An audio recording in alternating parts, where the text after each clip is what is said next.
Transmigrating to another world, it took me only 10 years to become truly invincible. But I still insist on living like an ordinary mortal. I never fly on a sword to get around.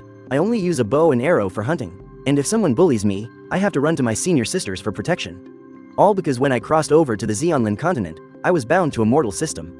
As long as I live just like a normal guy, I can keep getting stronger and unlock all kinds of rewards. Over the past 10 years, I've worked from sunrise to sunset, and quietly became the strongest being alive. But even so, I still haven't revealed my true power to anyone. Because the Zeonlin continent is just a lower realm among thousands of worlds. So, I plan to lay low for another 20 to 30 years before I go out and cause any trouble. I thought I was hiding it perfectly, until the Alchemy Empress finally came out of her 10,000-year seclusion. Everything changed. She can actually hear my inner thoughts. Of course, I had absolutely no idea. Right then, I was just humming a little tune, getting ready to cook. When the entire Yaoqi Holy Land suddenly started shaking, I frowned a little and walked outside. I stared off in one direction. That legendary ancestor had just broken through. At the same time, streaks of glowing light flashed across the Yaoqi Holy Land. All of them rushing toward the exact spot I was looking at. I stood there, stunned for a moment, before, dong, a heavy bell rang out.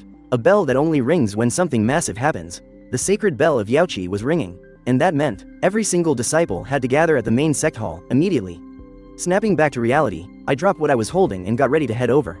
Even though my status here in Yaoqi is a bit special, at the end of the day, I'm still a disciple. So of course, I had to show up. After playing the role of an ordinary mortal for 10 years, I've picked up a few tricks. And the biggest one is, never stand out. Whatever everyone else is doing, you do exactly that. But I was a little worried about how I was supposed to get there.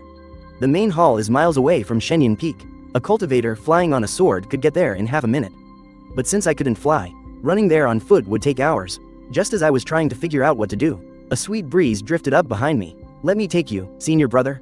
Right as she said that, I felt a soft warm press against my back. A pair of delicate arms wrapped around me from behind, and the next thing I knew, we were up in the air. Gliding straight toward the main hall. I didn't even need to look to know who it was. The little junior sister of Shengling Peak, Lu Wanwan. Honestly, I was already used to this kind of physical contact. Because I happened to be the one and only male disciple in all of Yaoqi. And, well, I'm incredibly handsome. Every time these senior and junior sisters see me, they just love to get a little too handsy. I sighed heavily in my heart. Sometimes, being too popular really is a burden. By the time Lu Wanwan and I arrived at the main sect hall, the place was absolutely packed with all the other sisters. The two of us took our spot in the very back row. Now normally, even if I was hiding way in the back, I'd still be drawing all their eyes. But today, everyone just stood there, completely dumbfounded, staring toward the back of the hall. That brilliant burst of rainbow light had dyed practically half the sky. Suddenly, an incredibly pure and ethereal aura swept over the entire crowd. Basking in this aura, all the sisters were thrilled to find their own cultivation levels rising rapidly. Just what kind of legendary figure had come out of seclusion? Merely the aura she gave off was enough to boost everyone's cultivation. Meanwhile, I just stared up at that glowing sky and felt that pure, ethereal aura swirling around us, and I gave a slight frown. It has to be the Empress, Ji Qingwan, right? Down here in the lower realm, without a true great emperor, a quasi-emperor is the absolute strongest. Forget the past, just looking at the entire southern Qingzhen continent right now, there are only a handful of quasi-emperor level experts, and the factions these few represent are all among the absolute strongest sects in the continent. Back in the day, the Yaoqi Holy Land was merely considered a top-tier sect. But purely because Ji Qingwan showed up, the Yaoqi Holy Land became the undisputed strongest sect of that era. Bar none. And after Ji Qingwan elevated the Yaoqi Holy Land into the strongest sect in the southern Qingzhen continent, she went into deep seclusion to break through to the legendary emperor realm. She wanted to break through and become a true great emperor. But man, becoming a great emperor is insanely difficult. Once you become a great emperor, you finally earn the right to ascend to the upper realm. Across the entire Zeonlin continent, you might not even see a single great emperor emerge in 10,000 years. Ji Qingwan hadn't made a peep for 10,000 years. Everyone honestly thought she had perished and faded away a long time ago. She became nothing more than a legend here in the Yaoqi Holy Land. Especially since, after she went into seclusion, the Yaoqi Holy Land hasn't produced a single quasi-emperor expert. The sect slowly fell from its throne as the absolute strongest, which just made everyone miss our legendary Empress and Holy Lord even more. But who would have thought? She didn't die after all. From the looks of it, she actually managed to break through. As everyone stared in awe at the breathtaking, radiant clouds filling the sky, a graceful figure appeared high above. The moment she appeared, the ethereal, holy aura surrounding us instantly surged. Some of the weaker junior sisters actually broke through on the spot. I couldn't see the Empress's face clearly, but even through the haze, I could tell she was breathtakingly beautiful, radiating a tender and graceful charm. Especially that divine aura of hers. It honestly made you feel like she was a fairy from the 9 heavens above. Descending into the mortal world, just looking at her figure and that overwhelming presence, was enough to make everyone feel completely unworthy, like a bunch of ugly ducklings. Worshipping a glorious phoenix, well, except for me, of course. I still think I'm super handsome. The current Holy Lord of the Yaoqi Holy Land snapped out of it the fastest. She instantly dropped to both knees and shouted, "We respectfully welcome the ancestor out of seclusion." Her voice snapped all the awestruck senior and junior sisters right back to reality. Everyone immediately hit their knees and cheered in unison. But me, as a modern guy, I'll kneel to the heavens and the earth. And my parents, but I am absolutely not kneeling to anyone else. So what if she's an empress? That has nothing to do with me. I just followed the crowd and crouched down among them. I'm all the way in the back anyway, no one's gonna notice. Meanwhile, the empress bathed in the glowing light stayed silent for a moment before. A heavenly voice that could make your whole body go softly echoed out, "What year and month is it now?" The 23rd era, the year 2100. After hearing this, Ji Qingwan remained silent for a long time. Finally, she let out a soft sigh and murmured, 10,000 years have passed without me even realizing it. How is the Yaoqi Holy Land faring these days? At the mention of this, the Holy Lord looked deeply ashamed and replied, "The current strength of our Holy Land has fallen drastically compared to when you were here, ancestor. Right now, we only rank 20th on the continent's sect leaderboard." But right after saying that, the Holy Lord's face lit up with pure excitement. "But now that you have emerged, ancestor, the Yaoqi Holy Land will definitely reclaim the #1 spot and restore our former glory." By the time the Holy Lord finished speaking, Ji Qingwan had already floated down in front of the main sect hall. She gave the Holy Lord an expressionless look, but before she could even say a word, a voice suddenly rang in Ji Qingwan's ears, or, to be more precise, it echoed directly into her sea of consciousness. "Oh, give me a break. In your current state, you'll be lucky to even survive another 10 years. As soon as that voice rang out, the expressionless Ji Qingwan raised an eyebrow. "Who goes there? How insolent." Ji Qingwan was just about to lash out, when she suddenly noticed that no one else seemed to react. The Holy Lord of Yaoqi was still looking at her with pure excitement. The disciples of the Yaoqi Holy Land were just as thrilled. It was as if none of them had heard that voice at all. Ji Qingwan felt a moment of daze. Did I just imagine that? Just as Ji Qingwan began to doubt herself, the voice spoke again. "Looks like she forced the fusion with the Emperor's heart, which made the Emperor's heart completely unstable. Under these conditions, I'm afraid she won't even last 10 years before kicking the bucket. What a shame, what a damn shame. Such a waste of a gorgeous face." As these thoughts echoed directly into Ji Qingwan's sea of consciousness, reverberating clearly, her expression instantly shifted. Her cold, emotionless mask broke into pure shock. What is this voice? It sounds like someone's inner thoughts. But what shocked Ji Qingwan the most was how this person could tell at a single glance that she had forced the fusion with the Emperor's heart, and that her foundation was completely unstable. But to say I'll drop dead in just 10 years? What absolute nonsense. Still, the voice definitely belonged to a man. Snapping back to reality, Ji Qingwan scanned the crowd. It didn't take long for her to spot me, squatting all the way in the back. Well, I couldn't really hide. I was literally the only guy in the entire Yaoqi Holy Land. Finding me was a piece of cake. As Ji Qingwan's beautiful eyes locked onto me, I was looking right back at her. Our eyes met. Before Ji Qingwan could even say a word, she heard that familiar voice ring out again. "Wait, why is she staring at me? Oh, crap, the Yaoqi Holy Land never accepts male inner disciples. I only got in thanks to my master's connections. Is this crazy chick gonna kick me out? Man, if she actually tries to boot me, then my master's reputation won't save me. I am so dead, I'm screwed. Where else am I gonna go to pretend to be a normal guy and cultivate?" At that moment, Ji Qingwan fully understood. The voice belonged to the guy right in front of her. For a split second, she was furious. This guy looks so refined and elegant. With a face like that, he looks as dazzling as a reincarnated god. So why is his internal vocabulary so utterly trashy? Calling me a chick, and pretending to be a normal guy to cultivate. Ji Qingwan pieced it all together. He instantly saw through my unstable emperor's heart. Combine that with the whole, pretending to be normal, thing. She had a pretty good idea of what was going on. But instead of throwing a fit, Ji Qingwan looked out at the crowd, lifted her chin proudly, and declared, "Since you all know who I am, I won't waste time on idle chatter. As you can see, after surviving countless hardships and trials, I have successfully fused with the Emperor's heart, becoming a true, supreme great emperor. With my return, it is time to restore the supreme glory of the Yaoqi Holy Land. Will you all stand by my side?" Her words sounded like a question, but they rang out with absolute authority, leaving zero room for doubt. The countless disciples kneeling before her were absolutely trembling with excitement.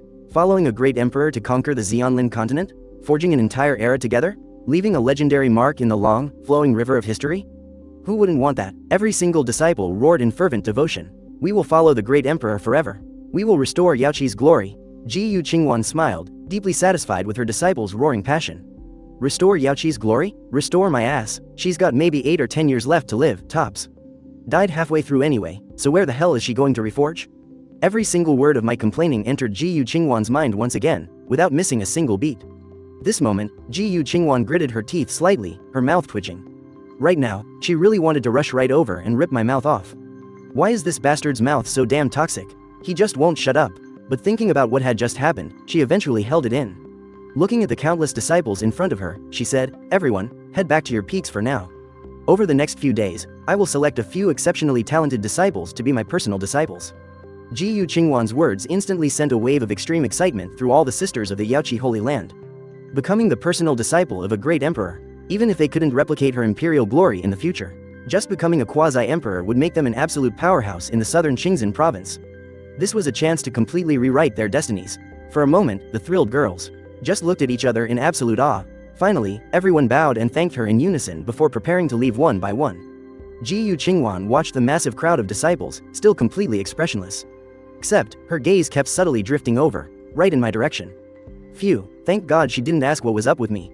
Thank goodness. After I get back today, I am never leaving Shenyang Peak again. Wearing a face full of sheer relief, I turned around in the crowd and started to slip away.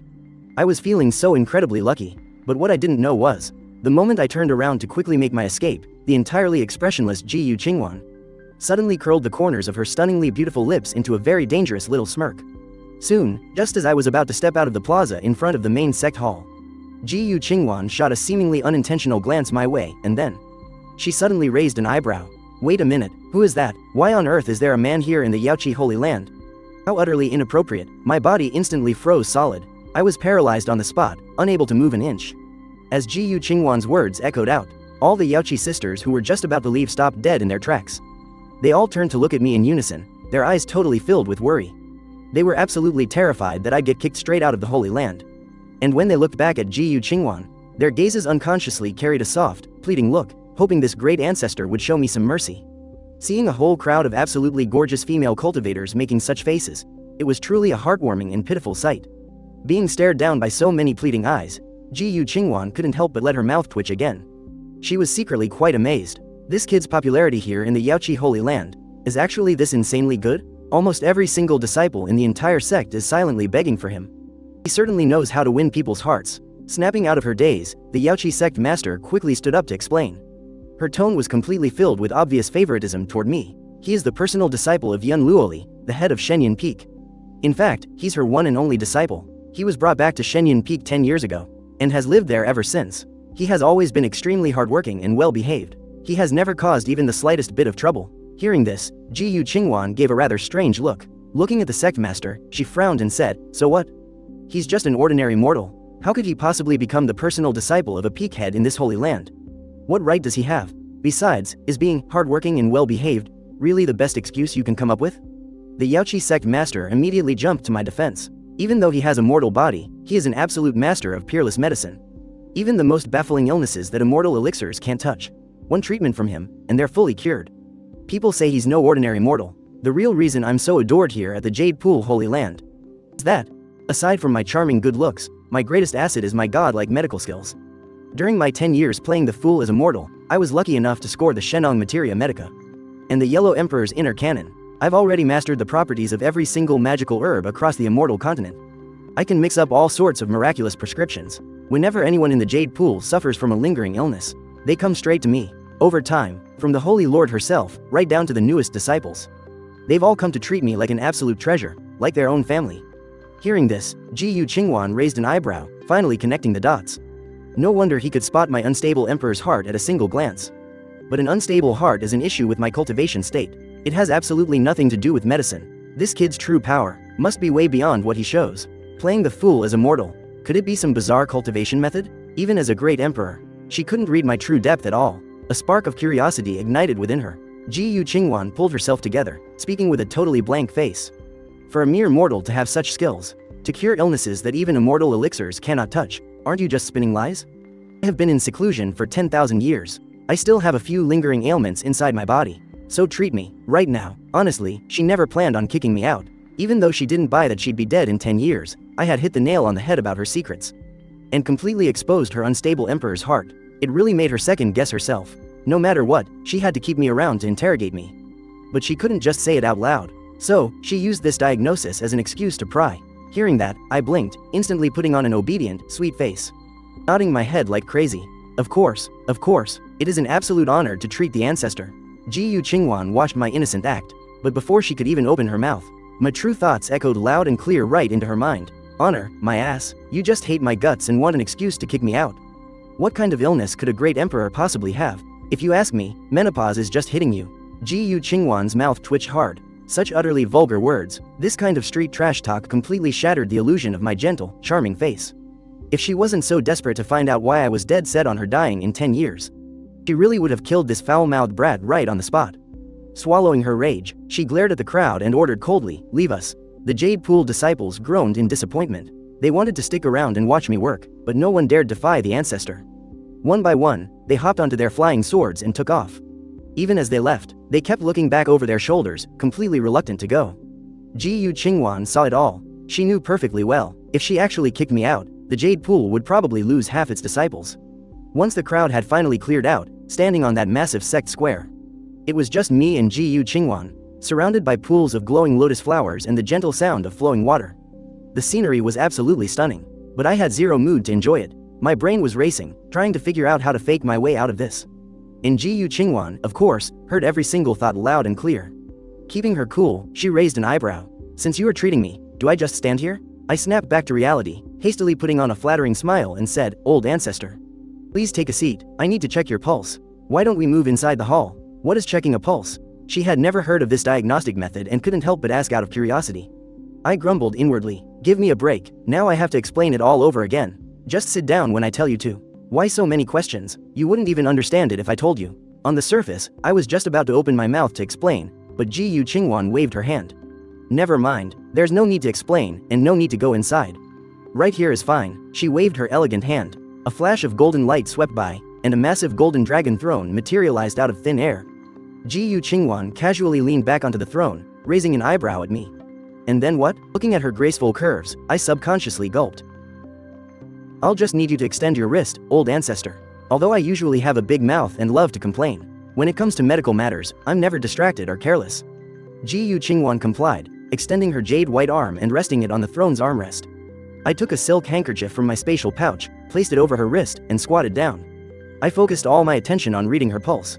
Ji Qingwan had never seen anything quite like this before, but seeing me strictly observe etiquette, not using the diagnosis as an excuse to act inappropriately, she couldn't help but feel a flicker of admiration. She had cultivated for over 10,000 years, and had seen countless geniuses, but she had never met anyone quite like me.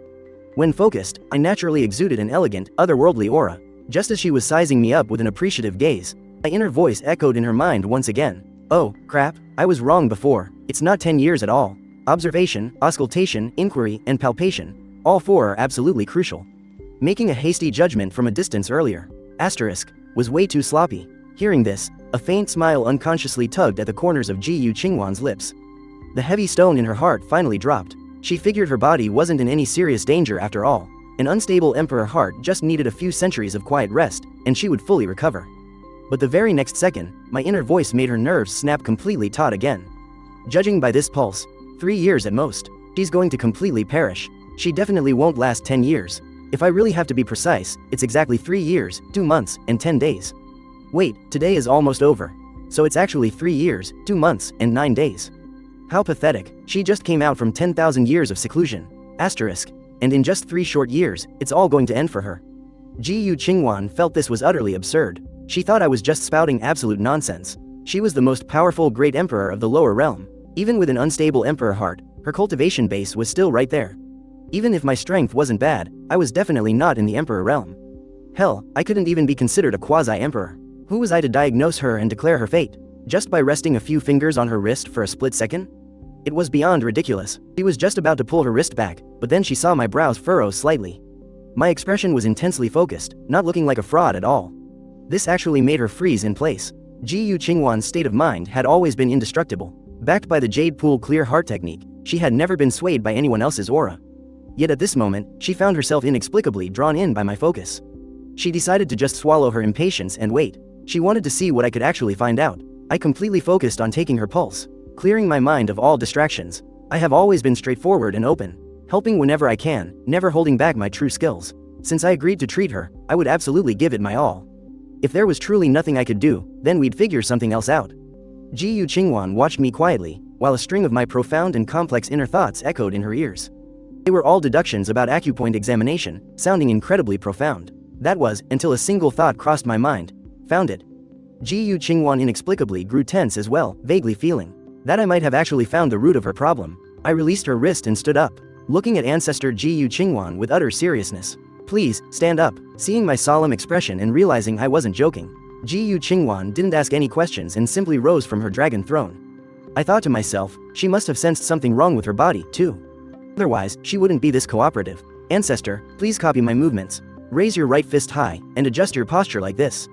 Ji Yu Qingwan did as she was told. Once she was in position. Now, channel your spiritual energy into your right arm in the exact same spot on your left side. She followed my instructions. Do you feel any strange sensation on your left side right now? Ji Yu Qingwan focused her senses, and indeed, she noticed a faint hint of discomfort. She immediately looked inward, inspecting her own meridians and core essence. In just a split second, her eyes snapped open, all the doubt on her face vanished, replaced by sheer terror. The inner demon within her body hadn't been purged at all. Instead, it had grown even stronger, lying hidden deep within her emperor's core. To reach the emperor realm, a cultivator must completely purge their inner demon to prove their Tao. An inner demon isn't a physical thing. It's the culmination of a cultivator's obsessions, love, hatred, and resentment. It is their mortal desires, the absolute greatest obstacle on the path to becoming an emperor. Ji Yu Qingwan had spent 10,000 years in seclusion precisely to purge this inner demon. But because she couldn't let go of her lingering attachments, she had never truly succeeded. In the end, she forced the breakthrough, fooling herself into believing the demon was eradicated. Only now did she realize she was living a lie. She had the realm of a great emperor, but none of the actual power. She had assumed her emperor's core was just unstable. Now she understood, she couldn't be considered a true emperor at all. And what was even more terrifying, her inner demon had completely spiraled out of control. In just 3 years, it would completely devour her emperor's core. When that happened, she would either perish entirely, or turn into a mindless monster consumed by greed, wrath, obsession, and resentment. Either way, it was a dead end, and this was a fatal trap that even she couldn't escape. If she wanted to destroy the inner demon, she would have to destroy her own emperor's core first. No matter what, she was doomed to die. A crushing wave of despair instantly washed over Ji Yu Qingwan. I looked at her completely devastated expression. Are you alright? Ji Yu Qingwan, still reeling from the shock, stared at me blankly, her voice trembling uncontrollably. I've found the cause of my illness. I was stunned inwardly, but kept my face completely neutral. Ji Yu Qingwan had fallen into absolute despair. She had cultivated bitterly for 10,000 years, enduring countless hardships to finally come out of seclusion, only to have 3 years left to live. Her heart filled with bitter reluctance, she found herself drawn to look at me. Is there any cure for my illness? Startled by her words, I jumped. I quickly waved my hands and forced a smile. You must be joking, Ancestor. It's really just a minor issue. It's nothing serious, there's absolutely nothing to worry about. I only wanted to comfort her, but Ji Yu Qingwan had already heard my inner thoughts loud and clear.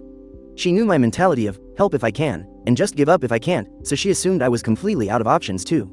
The despair in her heart grew even heavier. Her very last shred of hope was shattered, but right at that moment, my inner voice echoed clearly into her mind once again. Thank goodness, it really is just a minor issue. Way easier to fix than I thought. It is completely curable. I've already thought of 372 ways to treat it right now. The only problem is, these treatment methods are way too weird. If I actually say them out loud, she'll probably think I'm a complete pervert. She might even kill me right on the spot. Hearing this, Ji Yu Qingwan snapped out of her despair in an instant. Her eyes were wide with utter disbelief. There was actually a cure. These weren't just empty words leaving my mouth, but my truest, deepest thoughts. There was absolutely no lie in them, just like how I had perfectly predicted the exact time of her death before. Every single word was the truth. She was absolutely thrilled and shocked. Her heart was racing with desperate eagerness, but she was terrified of startling me. She could only force herself to stay calm, asking with a flat tone, since you know the cause of the illness, how should it be treated? But I had already made up my mind to play it safe and stay out of trouble. I packed away my silk scarf and put on an innocent, obedient smile. Ancestor, as a great empress, you don't have any serious illness to begin with. It's just some minor discomfort left from your 10,000 years of seclusion. You'll be perfectly fine after resting quietly for a few days. With that said, I got ready to excuse myself and leave, secretly thinking to myself, after this, I'm going to hide away on Divine Rhythm Peak and never come out. I need to stay far, far away from this empress. She'll eventually forget a nobody like me anyway. Ji Yu Qingwan heard my little plan loud and clear. A sly glimmer flashed across her eyes. She slowly settled back into her dragon throne, leaning back lazily, looking incredibly relaxed. I was so dazzled by the sight of her that I quickly looked away, my cheeks turning a faint shade of red. Ji Yu Qingwan watched my shy reaction, and her heart gave a little flutter. She couldn't help but think that this kid was actually pretty cute. She raised her eyes to look at me. Her voice carried a lazy, magnetic drawl as she spoke. You haven't cured my illness yet. How can you just leave like that? But ancestor, you aren't sick at all. So naturally, you don't need any treatment. Ji Yu Qingwan raised an eyebrow. Whether I'm sick or not doesn't matter right now. Ultimately, you are just a mortal. Staying here in the Jade Pool Holy Land is completely against the rules. If word gets out, wouldn't it make our holy land a complete laughingstock? I cursed her out in my head. Ji Yu Qingwan heard my mental cursing, and the corner of her mouth twitched repeatedly. She forced down the rising anger in her chest. However, considering that you've served the Jade Pool so faithfully for all these years, I'll make an exception just this once. Starting from today, you will be my direct disciple. I will personally discipline you, and make sure your cultivation catches up to your peers in the Holy Land in the shortest time possible. She deliberately emphasized the word, discipline, her tone sounding almost like she was gritting her teeth. I stood frozen in place, completely dumbfounded. My mind was reeling with utter disbelief. When I finally snapped back to reality, I quickly waved my hands and said, Ancestor, let's just forget it. I'm just a mere mortal. I don't possess a spirit root. There's absolutely no way for me to cultivate. Even if you pile up all sorts of heavenly treasures, it would still be completely useless. My previous master has already tried it. Hearing my words, Ji Yu Qingwan just raised an eyebrow and declared loudly, I am a great emperor. How could your former master even compare to me? If I say it can be done, then it definitely can be done. I stood there, completely dumbfounded. Ha, a great emperor, my ass. My future cultivation methods will be way more badass than a great emperor's. My inner voice made Ji Yu Qingwan grit her teeth in frustration. This brat was way too arrogant. The strongest great emperor in the lower realm was actually so worthless in my eyes. She forcefully suppressed her anger and didn't give me a chance to speak again. She stood right up from her giant, fiery gold dragon chair and declared, Alright, I have just come out of seclusion today, and I need to get familiar with the current situation of the immortal spirit continent. Starting tomorrow, you are going to follow me and begin your cultivation. You may head back now. Come find me right here tomorrow. I stood frozen in place, staring at Ji Yu Qingwan's graceful, tall figure, and let out a long, helpless sigh. She was already about the same height as me, and with those high-heeled jade shoes she was wearing, she was now half a head taller than me. That intense, condescending pressure forced me to helplessly lower my head. Deep down, I secretly cursed her out a few times, calling her an old hag. Ji Yu Qingwan's mouth twitched. Staring at me, she finally couldn't hold back and scolded, Why haven't you left yet? What are you dawdling here for? She was genuinely terrified that if I muttered, old hag, a few more times, she would lose control and literally slap me to death. Startled by her sudden shout, I hastily squeaked out a response, turned around, and bolted. What is wrong with this crazy old hag now? Fine, I'm leaving. Ji Yu Qingwan watched me until I completely disappeared from sight. Once she could no longer hear my inner thoughts, she finally dropped her cold and arrogant facade. She slumped weakly back into her golden dragon chair, gazed in the direction I had vanished, and gently shook her head. This little rascal, he is absolutely shrouded in mystery. As for exactly why she could hear my inner thoughts, she couldn't figure out the answers just yet, but she was more than willing to take her time and observe me. However, the thing that baffled her the absolute most was she really that fierce? Was she really that ugly? Why did I harbor so much hostility toward her? Setting aside her immense emperor-level strength, her beauty alone was absolutely unmatched in the southern Qingzhen state back in the day. Countless brilliant young talents and supreme powerhouses had fiercely competed for her affection.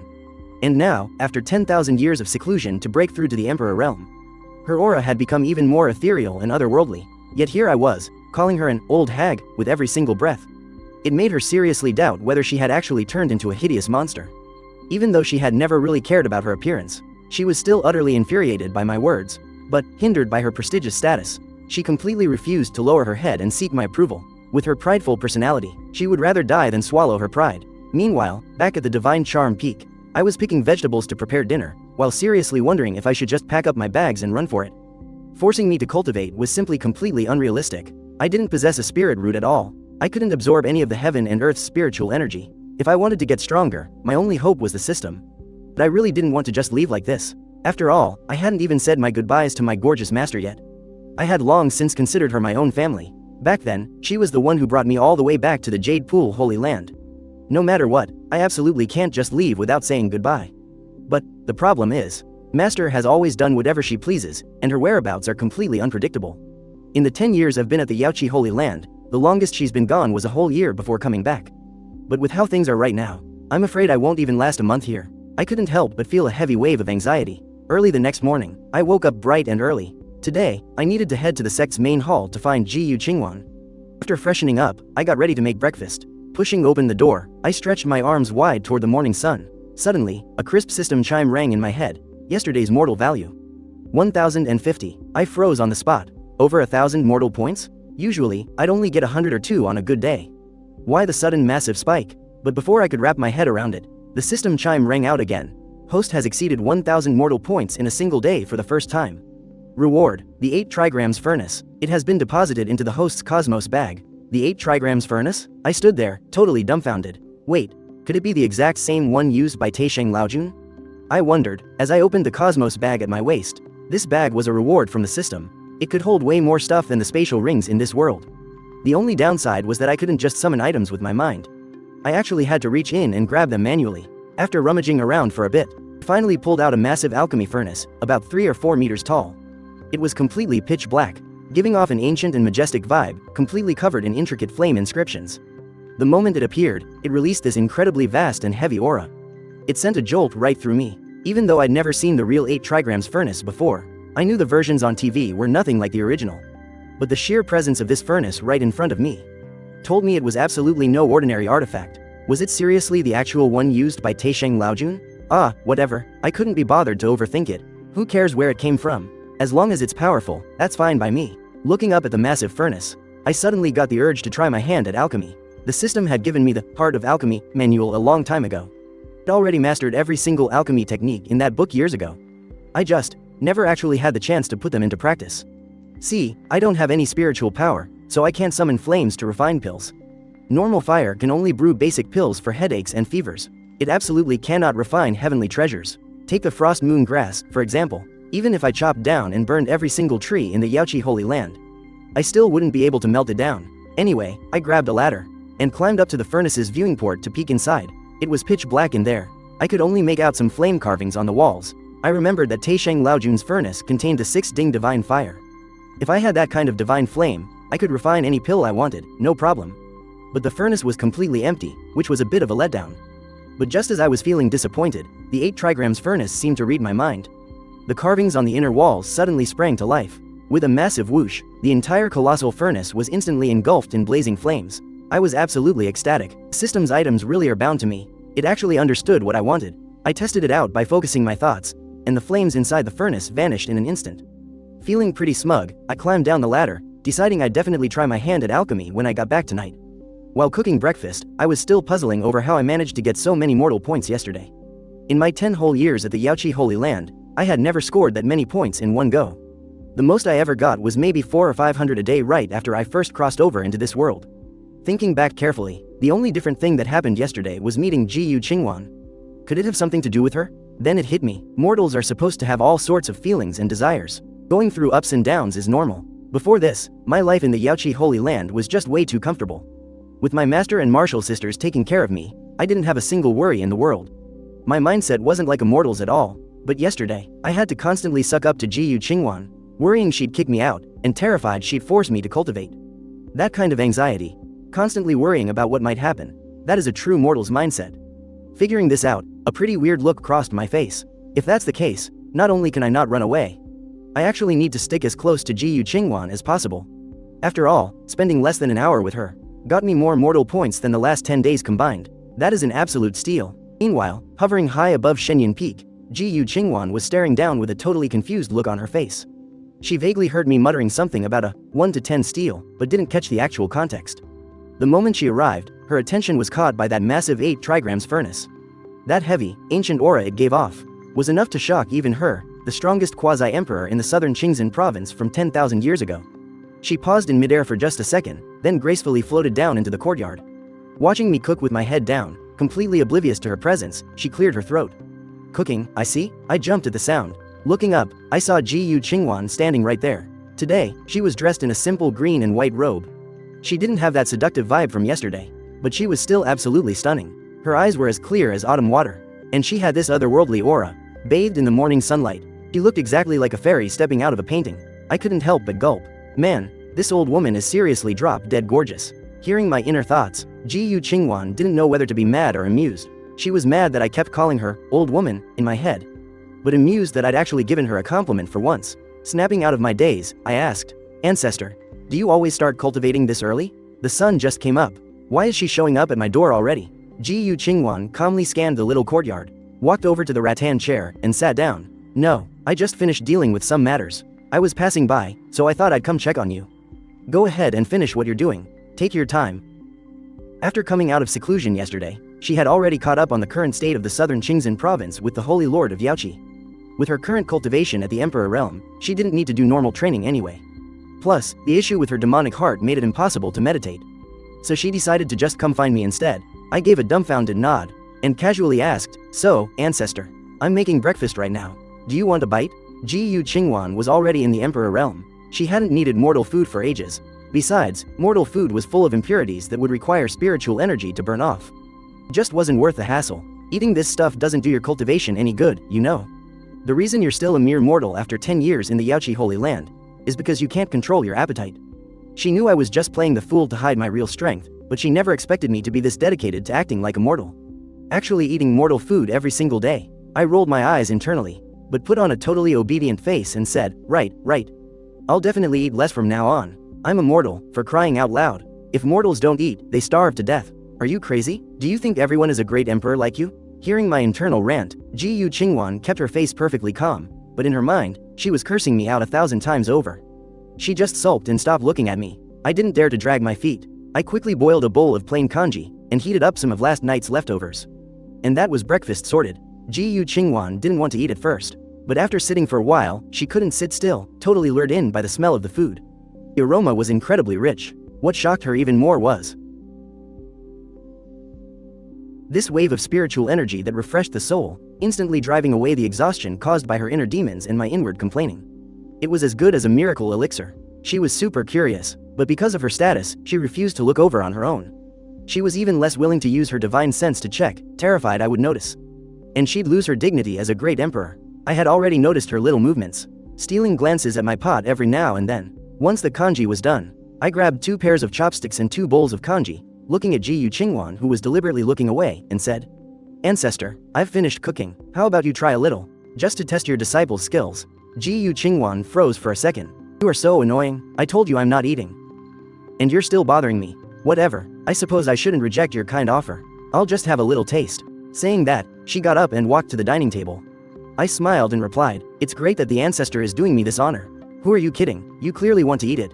What a two-faced old hag. Ji Yu Qingwan's footsteps paused. The corner of her mouth twitched a couple of times, but in the end, she didn't blow up. The food just smelled way too good. I sat on the side, waiting for her to start eating first. I watched her hold the small bowl in her hands, looking at the pearl-like congee in the bowl, her eyes full of surprise. Just the presentation and aroma alone were enough to make anyone's mouth water. I felt a little proud. Over the years, not only have I cooked every single day, I also got the Culinary Gods recipe book rewarded by the system, and I've already mastered those cooking skills to absolute perfection. Even my beautiful master, who has traveled the world and seen it all. Ji Yu Qingwan snapped back to reality and took a tiny sip of the plain congee. Her delicate eyebrows furrowed slightly, as if she were thinking. I watched with a totally blank face, having no idea if she thought it was good or bad. Right after that, she took another sip. The confusion on her face instantly turned into shock, and a flash of panic even crossed her eyes. There is actually a trace of Tao rhythm in this plain congee. On the immortal spirit continent, one can comprehend the Tao through all things. Reading books or practicing swordsmanship can both lead to enlightenment, and Tao rhythm is the manifestation of the heavenly Tao, the ultimate power that every cultivator dreams of. Just a tiny thread of the heavenly Tao, if one could grasp even a fraction of it, it could turn an ordinary outer disciple into a major powerhouse within 100 years. Even a great emperor like her needs to comprehend the heavenly Tao to take her cultivation a step further. Such precious Tao rhythm actually appeared in a bowl of ordinary plain congee. I looked at her terrified expression and asked nervously, Ancestor, is the taste okay? Ji Yu Qingwan was pulled back to her senses by me, staring at me in absolute shock. Only pure astonishment remained in her heart. This guy is an absolute monster. There's actually Tao rhythm in the congee he made. And looking at his face, it seemed even he himself didn't know what on earth he was cultivating. Snapping back to reality, she pushed down the surging emotions in her heart. She kept a straight face and said, It's all right. What a faker. I curled my lip. Is it good? I kept my head down and ate my food. Eat? I just focused on eating my own meal. muttering in my head, "Stop acting like you don't care. If it's delicious, just admit it." Ji Yu Qingwan gritted her teeth. She couldn't be bothered to argue with me. This porridge was honestly the best thing she had ever tasted in her entire life. Not to mention the free Dao aura that came with it. Of course, she wouldn't say no. 5 or 6 minutes later, I stared at the completely empty table and was totally dumbfounded. Has this old woman been starving her whole life? She ate way too fast. At first, she cared about her image, taking slow, tiny bites. But later on, she just dropped the act completely, downing a whole bowl in just a few gulps. A single grain of white rice was stuck to her red lips, actually making her look kinda cute. Hearing my inner thoughts, Ji Yu Qingwan's pretty face blushed bright red, and she let out an awkward cough. She quickly changed the subject. "Are you going to concoct pills today?" I was taken aback. I nodded. "Yeah, I'm planning to give it a try today." Ji Yu Qingwan raised an eyebrow, asking with a weird expression on her face, "Give it a try? Is it your first time concocting pills?" I nodded casually. "Yep, I've only read about it in books before. Never actually done it, so I'm gonna test it out today." Hearing this, Ji Yu Qingwan's expression shifted from weirded out to excited, and finally, she showed a totally smug look. Ever since she met me yesterday, I had been completely ignoring her. She had absolutely zero majesty as a great emperor. Now, she finally found something she could crush me with. 10,000 years ago, she was the #1 alchemist in the southern Azure state. She tilted her chin up slightly, asking with absolute arrogance, "Do you know who was #1 in the southern Azure state 10,000 years ago?" She was eagerly waiting for me to look shocked and totally worship her. Finally, she could flex and hold her head high in front of me. But looking at her smug face, I just stared blankly for a good while. Before asking with a weirded out look, "It was you, right?" "What about it?" Ji Yu Qingwan was utterly dumbfounded. Was this really a normal reaction for a beginner meeting the #1 alchemist? #1 alchemist? How could he have zero reaction? Ji Yu Qingwan was fuming. What kind of reaction was that? Is that how a normal person should react? I watched Ji Yu Qingwan's expression rapidly shift from smugness to simmering anger. I was a bit confused myself. The fact that Ji Yu Qingwan was the #1 alchemist in the southern Azure state. I already knew that. I was well aware of it even before she came out of seclusion. After all, she was the pride and glory of the Jade Pool Holy Land. The disciples talked about her all the time. I grew up hearing about it, so naturally, I knew it inside and out. But so what if I knew? Was I supposed to throw a whole celebration for her? My totally calm demeanor actually made Ji Yu Qingwan freeze in place for a moment. She had no idea how to respond. Snapping back to reality, Ji Yu Qingwan felt super unwilling to let it go. She glared at me and said in a deep voice, "That's right. I am the #1 alchemist of the southern Azure state." I nodded, replying completely flatly, "Oh." Ji Yu Qingwan froze instantly, her mind completely filled with question marks. "You're just gonna reply with an O?" She glared at me. I gave her a weird look back. We just stared at each other in awkward silence for a moment. Ji Yu Qingwan gritted her teeth and said, "What I mean is, I can teach you how to concoct pills." Ji Yu Qingwan was frustrated to the extreme. She was the grand #1 alchemist of the southern Qingzhen continent. Yet offering to teach a beginner made it seem like she was the one begging me to learn. On what grounds? Hearing her words, I froze for a moment. I blinked and replied in a completely flat tone. "Oh, really? Thank you, ancestor. I am truly honored." Judging purely by my words, it sounded like I was absolutely thrilled. But in reality, my voice was completely deadpan. A forced hint of surprise quickly flashed across my face, before instantly returning to a blank stare. It was as if I were just humoring a child. Ji Yu Qingwan was totally dumbfounded.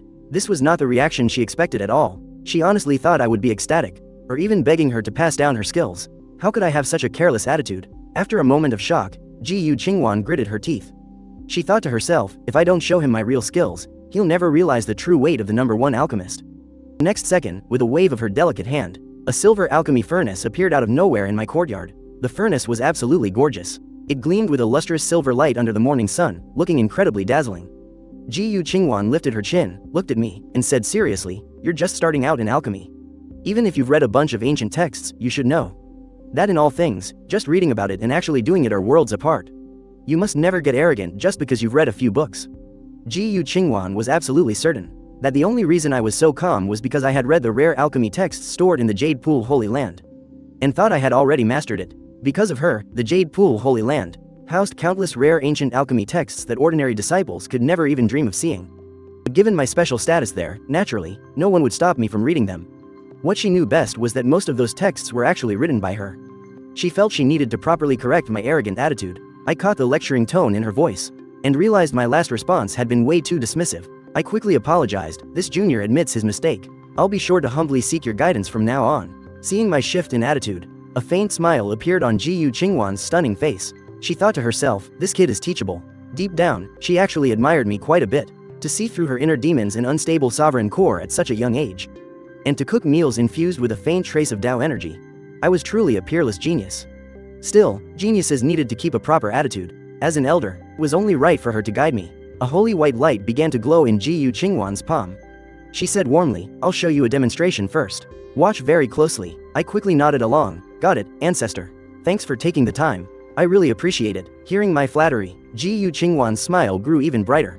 Then, she channeled the white light into the silver cauldron, and a burst of silver flames instantly flared up.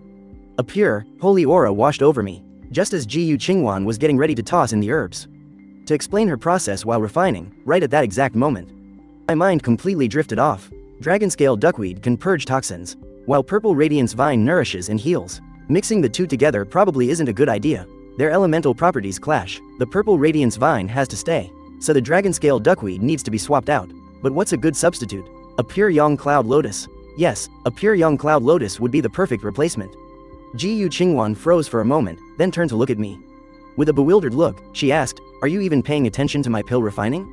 I suddenly snapped back to reality, and hastily apologized. "I'm so sorry, ancestor. I tend to zone out when I'm full. I'll give it my full attention from now on." Ji Qingwan raised an eyebrow. She didn't say much. Gentle nourishment, dominant force, neutralizing toxicity, myriad phenomena, profound ultimate. She continued to refine the pill while explaining the steps. But it wasn't long before my mind started wandering again. And we still need the green lion's roar to make up for the lack of dominant true qi. Ji Qingwan finally reached her breaking point. She stopped her alchemy, gritted her teeth, and glared at me. "Are you actually listening to a word I'm saying?" My heart skipped a beat, and I thought to myself, "Oh crap. No way, she could tell?" I was faking it so perfectly. Ji Qingwan, hearing my inner thoughts, had a visible twitch in her lips as she forcefully suppressed her rising fury. It took her several deep breaths to finally steady her emotions. Seeing her holding back her rage, I awkwardly promised, "I swear I won't zone out again.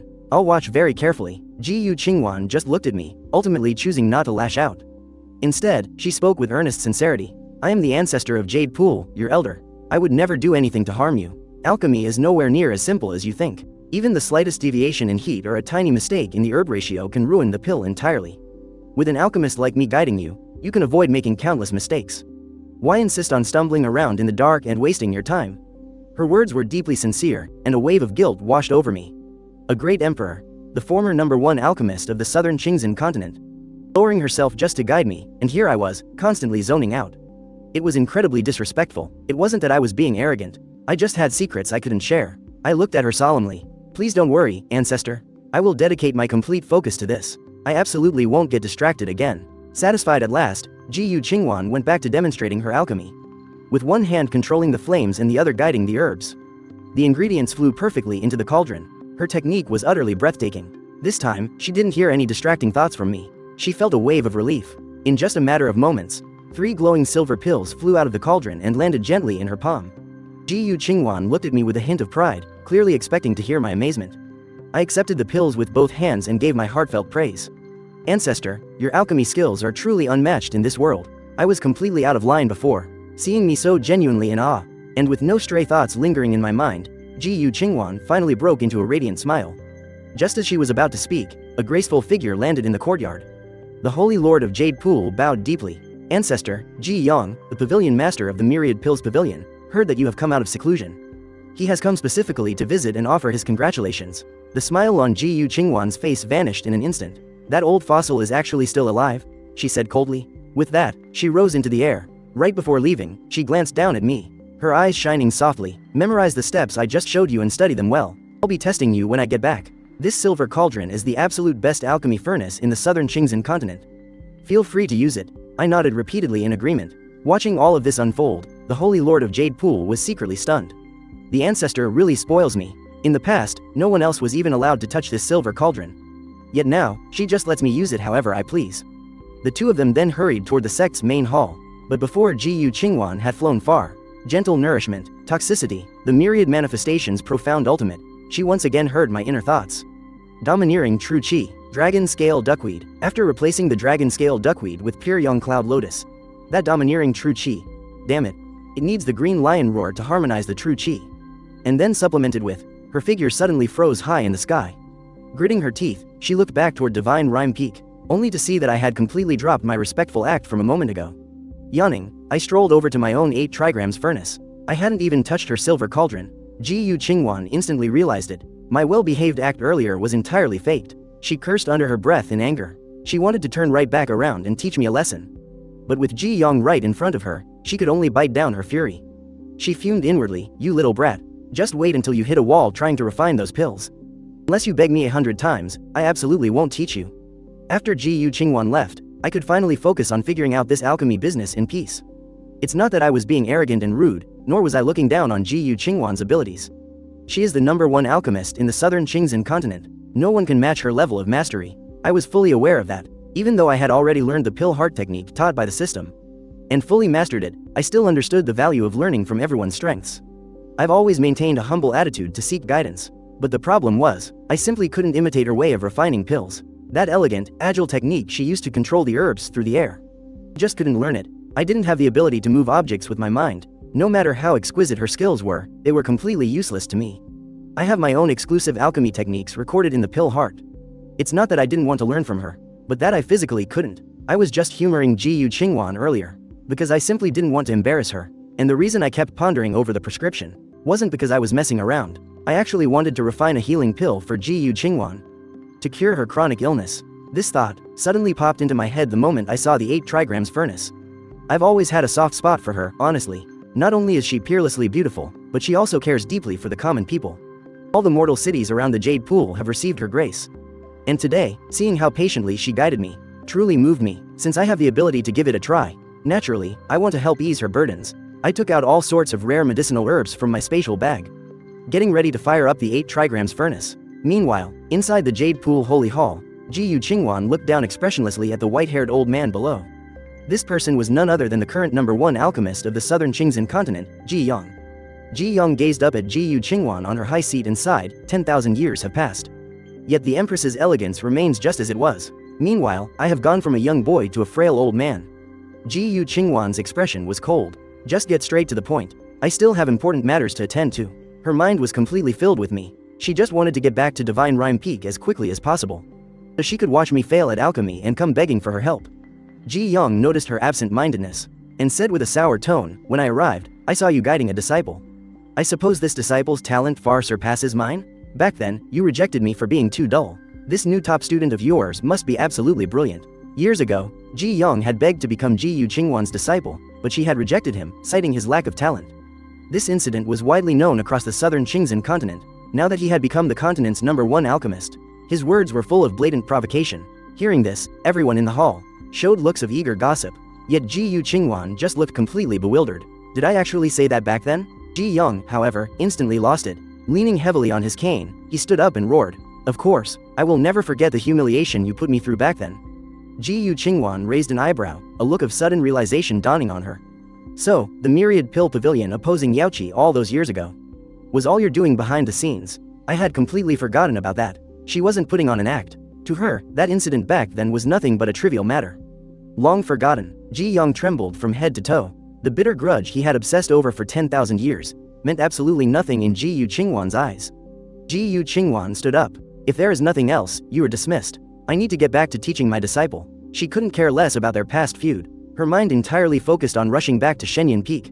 This utter indifference completely ignited Ji Yang's fury. He bellowed harshly, "You arrogant woman. You just refused to admit that you were wrong about me back then. I can now refine saint-level pills. Something even you can't do. I am the true #1 alchemist in Nanqing Zhanzhou." As he spoke, he pulled out a glowing golden sandalwood box, glaring fiercely at Ji Qingwan. His lifespan was nearing its end, and he had long since cast aside any fear of death. "If you want to kill me, then do it. I used to look up to you back then, but you crushed me out of sheer jealousy of my talent. Now, my becoming a Saint Realm alchemist is the ultimate proof." Ji Yang's hysterical roars echoed through the grand hall, leaving everyone in stunned silence. No one had ever known that the deep entanglement between Ji Yong and Ji Qingwan stemmed from such a long-standing obsession, just as everyone thought Ji Qingwan might actually be moved by his words. Her eyes suddenly lit up. She smacked her forehead in frustration. "Ah, I finally figured it out. That kid has a mortal body. There's no way he can practice my alchemy techniques. No wonder he kept zoning out. Spending 10,000 years in seclusion has really made my brain slow down." The entire hall fell into a bewildered silence once again. Ji Yong was consumed by an overwhelming rage. He roared, "You're pouring your efforts into teaching a mere mortal? Are you saying I couldn't even compare to a mortal back then? Only then did Ji Yu Qingwan finally turn her gaze toward him. Her delicate brows furrowed in sheer displeasure. Just look at you now, gloating like a petty villain who got lucky. I am incredibly thankful I never took you in back then. When you were stirring up trouble all those years ago, I let it slide, but now, here you are, spewing arrogant nonsense again. Do you really think I won't kill you? By now, the hatred in Ji Yang's heart had completely overshadowed his past obsessions. He sneered coldly, go ahead and try. As for the once-in-a-millennium secret realm exploration, don't even dream that the Yaoqi Holy Land will be taking part. Even if you kill me, that outcome won't change. The era of you ruling everything with an iron fist is long gone. Here in Nanqing Zhanzhou, the Myriad Pill Pavilion calls the shots. The Yaoqi Holy Master yelled furiously, how dare you threaten the great emperor? How dare you threaten the Yaoqi Holy Land? Ji Yang settled back into his seat and replied coldly, a threat? Did you know that this time around, only those possessing a holy relic can enter the secret realm? Both Ji Yu Qingwan and the Yaoqi Holy Master froze. They had absolutely no idea about this. Ji Yang laughed dryly. Of course you didn't know. Only the top-tier factions are informed in advance. Right now, there are only 5 sects in Nanqing Zhanzhou that possess a holy relic. And as for the Myriad Pill Pavilion, we possess 2 of them. The others instantly realized what he meant. That box, it was a holy relic too. Ji Yu Qingwan instantly considered snatching it by force. But Ji Yang had already anticipated her move. I didn't bring the actual holy relic with me. What's inside this box is merely its phantom. Ji Yu Qingwan's expression darkened, shifting with uncertainty. The once-in-a-millennium secret realm. She is the key to restoring Yaoqi's former glory. Her emperor's heart is wavering, corrupted by her inner demons. Her lifespan is running out. If she misses this chance, by the time the next mystic realm opens, Yaoqi might no longer have a foothold in this world.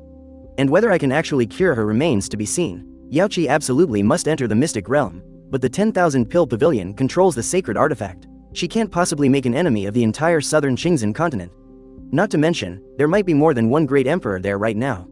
While she is merely at the pseudo-emperor realm, Ji Yang's voice echoed out once more. Beg me with that bone-deep hatred of yours. Just like how I knelt and begged you to take me in as a disciple back then. The grand hall fell dead silent. Ji Yu Qingwan clenched her jaw tightly. Driven into a corner, there was still a glimmer of hope to suppress the demonic heart within her. But this crisis with the mystic realm seemed completely hopeless. Right at that moment, a deep, resonant cry suddenly echoed across the entire Yaoqi Holy Land. Ji Yang's arrogance and Ji Yu Qingwan's anxiety froze in an instant. Looks of absolute shock appeared on both of their faces. This was the phenomenon of a sacred artifact being born. Why would a sacred artifact emerge here in the Yaoqi Holy Land? Right after that, an incredibly rich fragrance of a medicinal pill wafted through the air. It's a saint-tier pill. Ji Yu Qingwan's pupils violently contracted as she whipped her head toward one direction. That direction was exactly Shenyang Peak, where I was staying. As phenomena erupted across the sky, everyone was convinced a sacred artifact was about to emerge. The Grand Hall of Yaoqi vanished from their sight, and they found themselves standing amidst a boundless sea of clouds. Brilliant, colorful clouds bloomed continuously on the horizon, while rainbow bridges stretched across the heavens. The scenery was breathtakingly magnificent, just as everyone was looking around in absolute awe. Clear, piercing phoenix cry shattered the sky. A divine phoenix soared gracefully out of the sea of clouds. Its wings shimmered with radiant, flowing light. After flapping its wings in midair for a brief moment, it vanished back into the depths of the clouds. This dreamlike, surreal scene made absolutely everyone certain that this place was a sacred realm. Only that could trigger such a massive worldly phenomenon. But the weird part was, a faint, burnt smell was actually wafting out from within this sacred realm. If someone was actually refining pills in the entire Yaoqi Holy Land, that direction was Shenyang Peak, not the Pill Pavilion. And the only person refining pills up there was me. Ji Yu Qingwan instantly realized what was going on. Beside her, Ji Yang followed her gaze and caught on as well, but his face was completely written with disbelief. Ji Yang simply couldn't believe it. Within the entire southern Qingzhen continent, was there actually someone who could forge a saint-tier pill? He knew better than anyone else just how ridiculously hard it was to refine a saint-tier pill. Snapping back to reality, Ji Yu Qingwan no longer cared about Ji Yang or the mystic realm. She just wanted to rush back to Shenyang Peak right away, to see what on earth I was tinkering with. To actually whip up a saint-tier pill. The very next second, she dashed straight out of the Grand Hall. Ji Yang, the Holy Lord of Yaoqi, and the others hurriedly chased after her. Meanwhile, up on Shenyang Peak, covered in soot, I reached into the 8 trigrams furnace and pulled out a pitch-black pill that looked exactly like an oversized sheep turd. Standing on a ladder, I held the pill up to the sunlight, squinting at it. Couldn't help but sigh in frustration. A momentary slip-up just now messed up the whole process. My first time refining a pill was way more chaotic than I ever expected. And all I got was this weird-looking lump. I stared at the pill in my hand with a deadpan expression, muttering to myself if this thing was even edible. I better not make Ji Yu Qingwan sick from eating it. She only advanced to the Great Emperor realm after 10,000 years of secluded cultivation. Even with her stubborn illness, she still has about 3 years left to live. It would be terrible if my pill just outright killed her. At that thought, I pursed my lips and decided not to dwell on it. I planned to refine a new one from scratch. If I took a pill that looked like this outside, I was afraid no one would even touch it. Rather than agonizing over it, it was better to just start over. I casually tossed the pill onto the dining table and began preparing the herbs again. I've never been short on ingredients. My beautiful master always brings back plenty for me every time she returns. Just as I was about to start refining again, a graceful silhouette suddenly landed in the courtyard. It was Ji Yu Qingwan. She looked up at me on the ladder and asked in blank surprise, "Did you just do some alchemy?" Seeing she had returned so quickly, I paused for a moment, then nodded and replied, "Why, yeah, what's wrong?" As I spoke, I saw another group of people flying in from the horizon. Leading them was the Holy Master of Jade Pool and an old man. The group didn't land in the courtyard, but merely hovered in midair. Ji Yu Qingwan looked extremely anxious and asked directly, "Where is the pill? Let me see it." I was completely baffled for a moment. The pill looked so incredibly awful that I was genuinely too embarrassed to bring it out. Seeing my hesitation, an impatient Ji Yu Qingwan leapt into the air, grabbed me by the collar, and yanked me right off the ladder. Looking at her frantic expression, my heart started pounding with worry. Did I do something wrong? Not daring to waste another second, I pointed at the pill on the nearby dining table and quickly said, "It's that one right there, ancestor. Did I mess something up?" Ji Yu Qingwan looked in the direction I was pointing. In the very next second, that pitch-black pill flew right into her hand. She examined it carefully for a moment, and her mind was absolutely made up. This was undeniably a saint-tier pill, even though it wasn't nearly as dazzling as Ji Yang's, and honestly looked horrifyingly ugly. It was genuinely a true saint-tier pill without a shadow of a doubt. Hovering in midair, Ji Yang got a clear look at the pill and also recognized its true grade. He stared at me like he'd just seen a ghost. At such a young age, how on earth could he refine a saint-tier pill?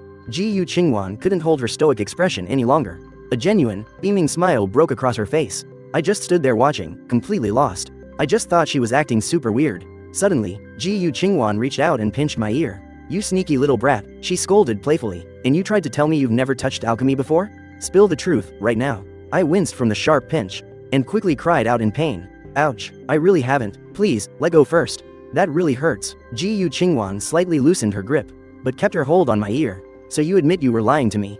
At that moment, my temper flared up too. I gritted my teeth and snapped, "Let go of me first. If you don't let go, I'm not saying a word." Ji Yu Qingwan froze in surprise for a second, then hurriedly let go of my ear. She even reached out to gently rub it, her tone instantly softening. In the distance, the Holy Master of Jade Pool watched this entire scene unfold, their expression growing more and more bizarre. Meanwhile, Ji Yang's face turned icy and dark, absolutely consumed by raging jealousy. I stood right there, watching Ji Yu Qingwan's attitude suddenly change. I looked at her earnestly. "I swear, this is really my first time refining a pill. I would never lie to you." Seeing that I wasn't faking it, Ji Yu Qingwan looked back at the pill in her hand. Her heart was pounding with absolute shock. If this really was his first time refining a pill, and he instantly produced a holy grade pill, such talent was absolutely terrifying. She sent her divine sense into the pill. In an instant, she was enveloped by a vast and boundless Tao aura. This aura was exactly the same as the energy in that morning bowl of porridge. Ji Yu Qingwan looked at me, her gaze growing even more complicated. She knew I carried a special Tao aura, yet I seemed completely oblivious to it. She didn't want to press me with too many questions right now, afraid it might put me on guard. Right now, the most important thing was this holy grade pill. With this, the Yaoqi Holy Land would finally be able to enter that secret realm. The opportunities inside would be immeasurable. This pill was made by me, yet I had no idea of its true value. Although Ji Yu Qingwan could have just quietly taken it, she absolutely refused to do such a thing. Since she wanted to build a genuine connection with me, she wouldn't resort to trickery. And besides, I had specifically made this pill to cure her chronic illness anyway. Ji Yu Qingwan looked right at me and asked so softly, "This pill, could you give it to me?" I just figured she needed the medicine to nurse her health back. "Well, I made it just for you anyway." The moment the words slipped out, I panicked and tried to take them back, desperately trying to hide my feelings. Watching me fumble around like an idiot, Ji Yu Qingwan's smile only grew brighter. She didn't tease me about it, she just said softly, "Then I'll gladly accept it." I nodded in agreement, then asked, "So, should I keep making pills? Should I start learning how to cultivate, like you said?" Hearing this, Ji Yu Qingwan gently replied that she had some sect matters to handle, and told me to just focus on my own things for now. I let out a huge sigh of relief and went back to sorting the herbs. But in my head, I was still grumbling about her tweaking my ear earlier. Ji Yu Qingwan, hearing my thoughts, couldn't help but let out a soft giggle. She crouched right back down beside me and whispered a sweet apology. Her closeness made the tips of my ears burn bright red. I quickly grabbed the herbs and scurried over to the alchemy furnace, completely avoiding her eyes. Ji Yu Qingwan watched my embarrassing retreat, her smile simply refusing to fade. She felt an even deeper trust in me now. She was just about to walk over and help me sort the herbs. And her expression instantly turned freezing cold. She snapped her head toward the sky, locking eyes with the furiously hovering Ji Yang. All of her previous warmth vanished in a flash. With a face as cold as ice, Ji Yu Qingwan instantly materialized right in front of Ji Yang. The terrifying aura of a great emperor exploded from her, sending a violent chill down the spines of Ji Yang and everyone from the Myriad Pill Pavilion. I still can't just kill you today. Her voice was brutally cold, completely stripped of any human emotion. Ji Yang gritted his teeth, fighting against her crushing pressure, and roared, "If you've got the guts, then kill me right now." Like I'd ever be afraid to die. Ji Yu Qingwan's lips curled into a sickeningly dismissive smirk. Dripping with absolute contempt, she mocked, "Death is far too easy of an escape. Your lifespan is almost at its end anyway. You spent 10,000 years of blood and sweat building up your precious Myriad Pill Pavilion. So now, I want you to sit back and watch. Watch as it completely crumbles to dust right before your eyes, and eventually fades into nothingness, just like you." With that, she turned her back to him and gracefully flew back to the Divine Aura Peak, leaving behind only a single, icy command: "Throw our guests out." Ji Yang just stood there, staring intensely at her back. Cursing through gritted teeth, the Holy Lord of Yaoqi then stepped forward, signaling for Ji Yang and his group to leave Yaoqi. Just as Ji Yang and the others were about to depart, a loud hum echoed between heaven and earth once again, and radiant light filled the sky. The divine phoenix reappeared, the spectacular vision of yet another saint-tier pill being born swept across the realm. Ji Yang stood frozen in place, utterly shocked. A saint-tier pill was actually refined this easily?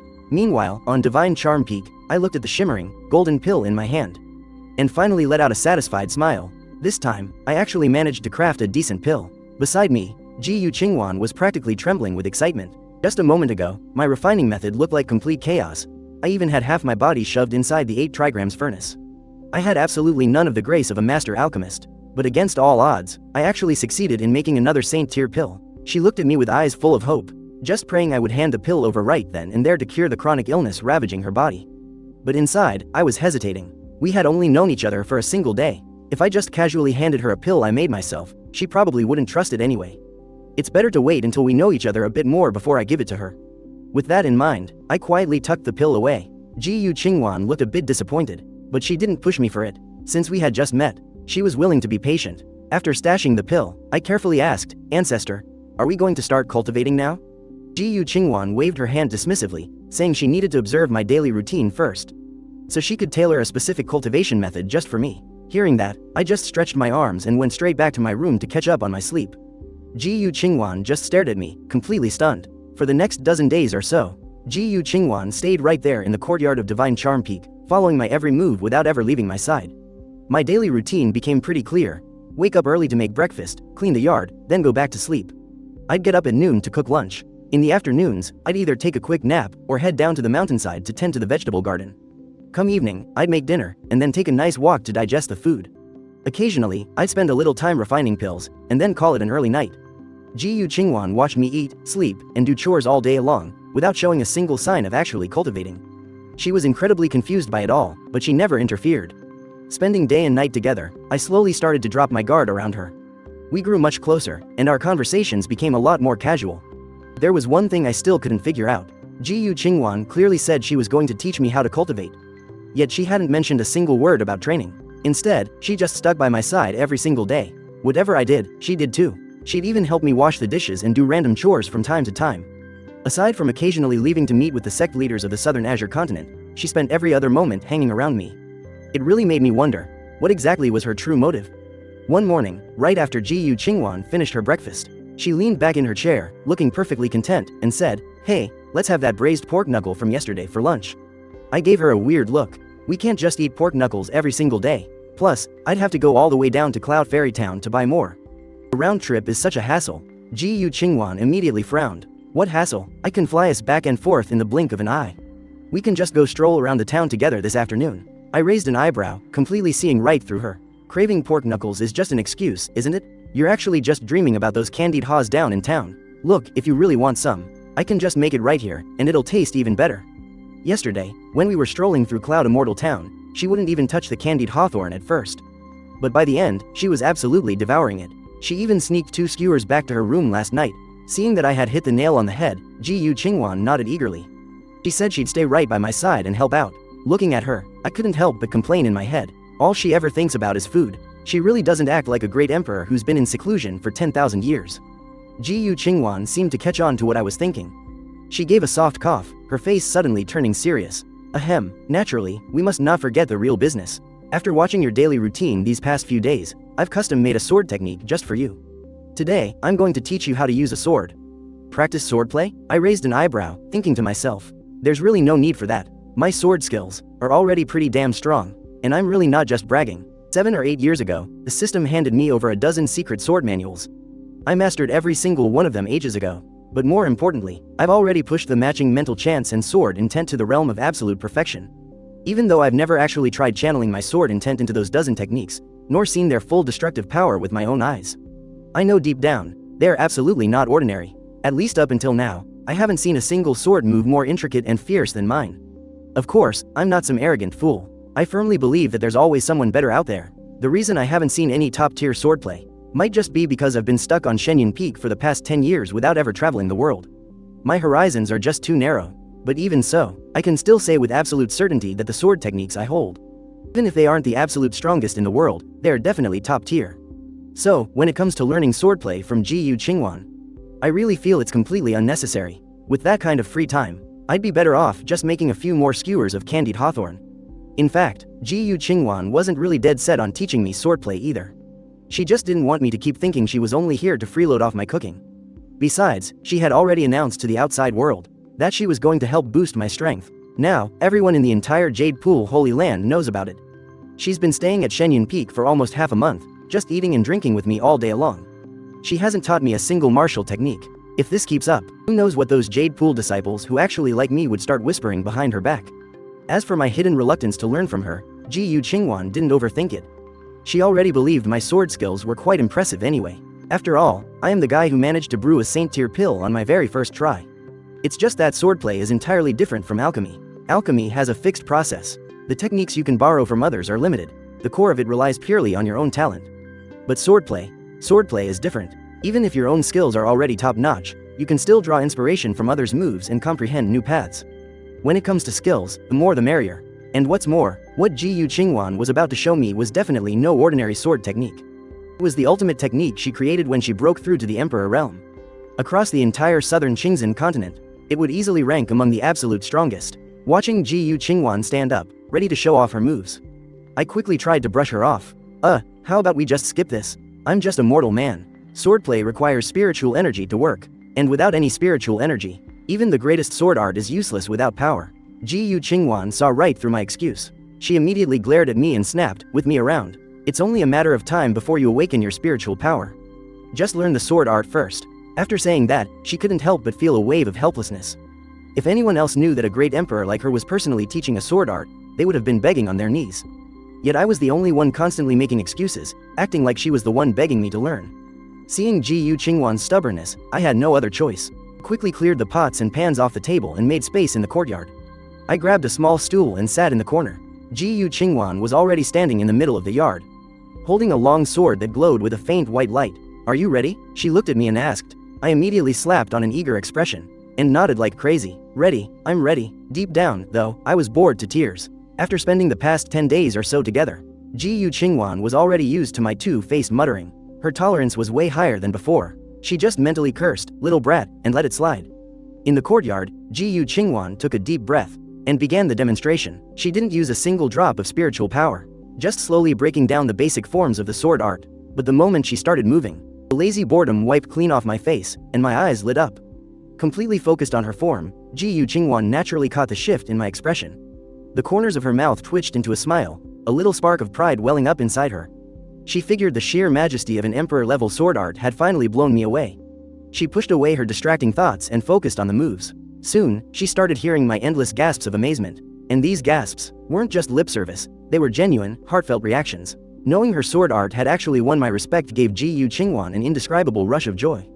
A smile slowly bloomed on her usually stoic face, and she just couldn't hide it. Before she even finished the routine, her movements started getting stiff and clunky, totally losing that initial smooth flow. Even her aura weakened, making her look more like a clumsy beginner from the outer sect.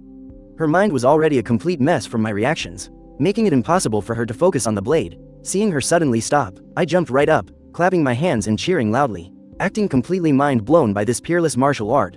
But Ji Yu Qingwan knew exactly what I was doing. It was all an act. Flushed with anger, she gritted her teeth. I am not done demonstrating. I froze for a second, figuring she just wanted to keep going, so I sat back down and casually said, "All right then, keep going." Ji Yu Qingwan glared at me, stayed quiet for a few seconds, then blushed and snapped, "Then you better watch closely." "You hear me?" I gave her a dead serious nod. "Of course, I've been paying close attention this whole time." Ji Yu Qingwan was furious and flustered, but couldn't exactly call my bluff. She had to swallow her embarrassment and swing her sword again, but her mind was completely scrambled. Her moves had lost all the crushing weight of an emperor's ultimate art. She was just wildly swinging around. She originally wanted me to copy the routine, just to expose how little I was actually trying. Seeing this, I quickly begged for mercy, promising I'd pay full attention from now on. Ji Yu Qingwan scoffed softly, completely losing the mood to teach me swordplay. "If you just want to stare, then I don't want to teach anymore." After saying that, she let go of my ear, walked over to a nearby wicker chair, and sat down. She picked up her teacup and turned her face away, blushing and completely ignoring me. Her usual aura of a mighty empress was completely gone. Instead, she just looked like a pouty girl next door throwing a little tantrum. I stood there rubbing my sore ear, knowing full well I had gone a bit too far just now. She was earnestly showing me her swordplay, but I was completely spacing out the whole time. But on second thought, you really couldn't blame me. Ji Yu Qingwan's swordplay might be impressive, but it was nowhere near as tempting as Candied Hawthorn's. As I thought about this, I looked at Ji Yu Qingwan's back. I let out a cheeky laugh and said, "Hey, how about I make you some Candied Hawthorns?"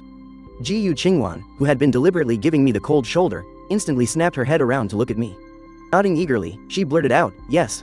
Can we?" I couldn't help but laugh. Sure enough, Candied Hawthorns always did the trick. Seeing the teasing smirk on my face, her cheeks flushed pink again. She tilted her chin up and declared, "I want 10 skewers." As I started walking down the mountain, I flat out refused. "No way, eating too much sweet stuff will ruin your teeth." Ji Yu Qingwan immediately got anxious. She jumped up and chased after me. "So what? I am a great emperor. I'm not some fragile mortal. A great emperor should practice even more self-control," I teased. "You shouldn't give in to gluttony. That's exactly what you taught me before. It's just 10 skewers of Candied Hawthorns. How does that count as gluttony?" "I don't care. I want 10 skewers." "Hey, let go. Ow, that hurts. Stop pulling my ear." Okay, fine. 10 skewers it is." On the winding path of Shenyang Peak, Ji Yu Qingwan and I walked side by side down the mountain. Ji Yu Qingwan had her hands clasped behind her back, humming a happy little tune. She was in a fantastic mood. Her earlier frustration had completely vanished into thin air, but occasionally, when I turned to talk to her, she would suddenly remember what had just happened. Her cheeks and neck would instantly flush pink, and she would silently scold me in her head.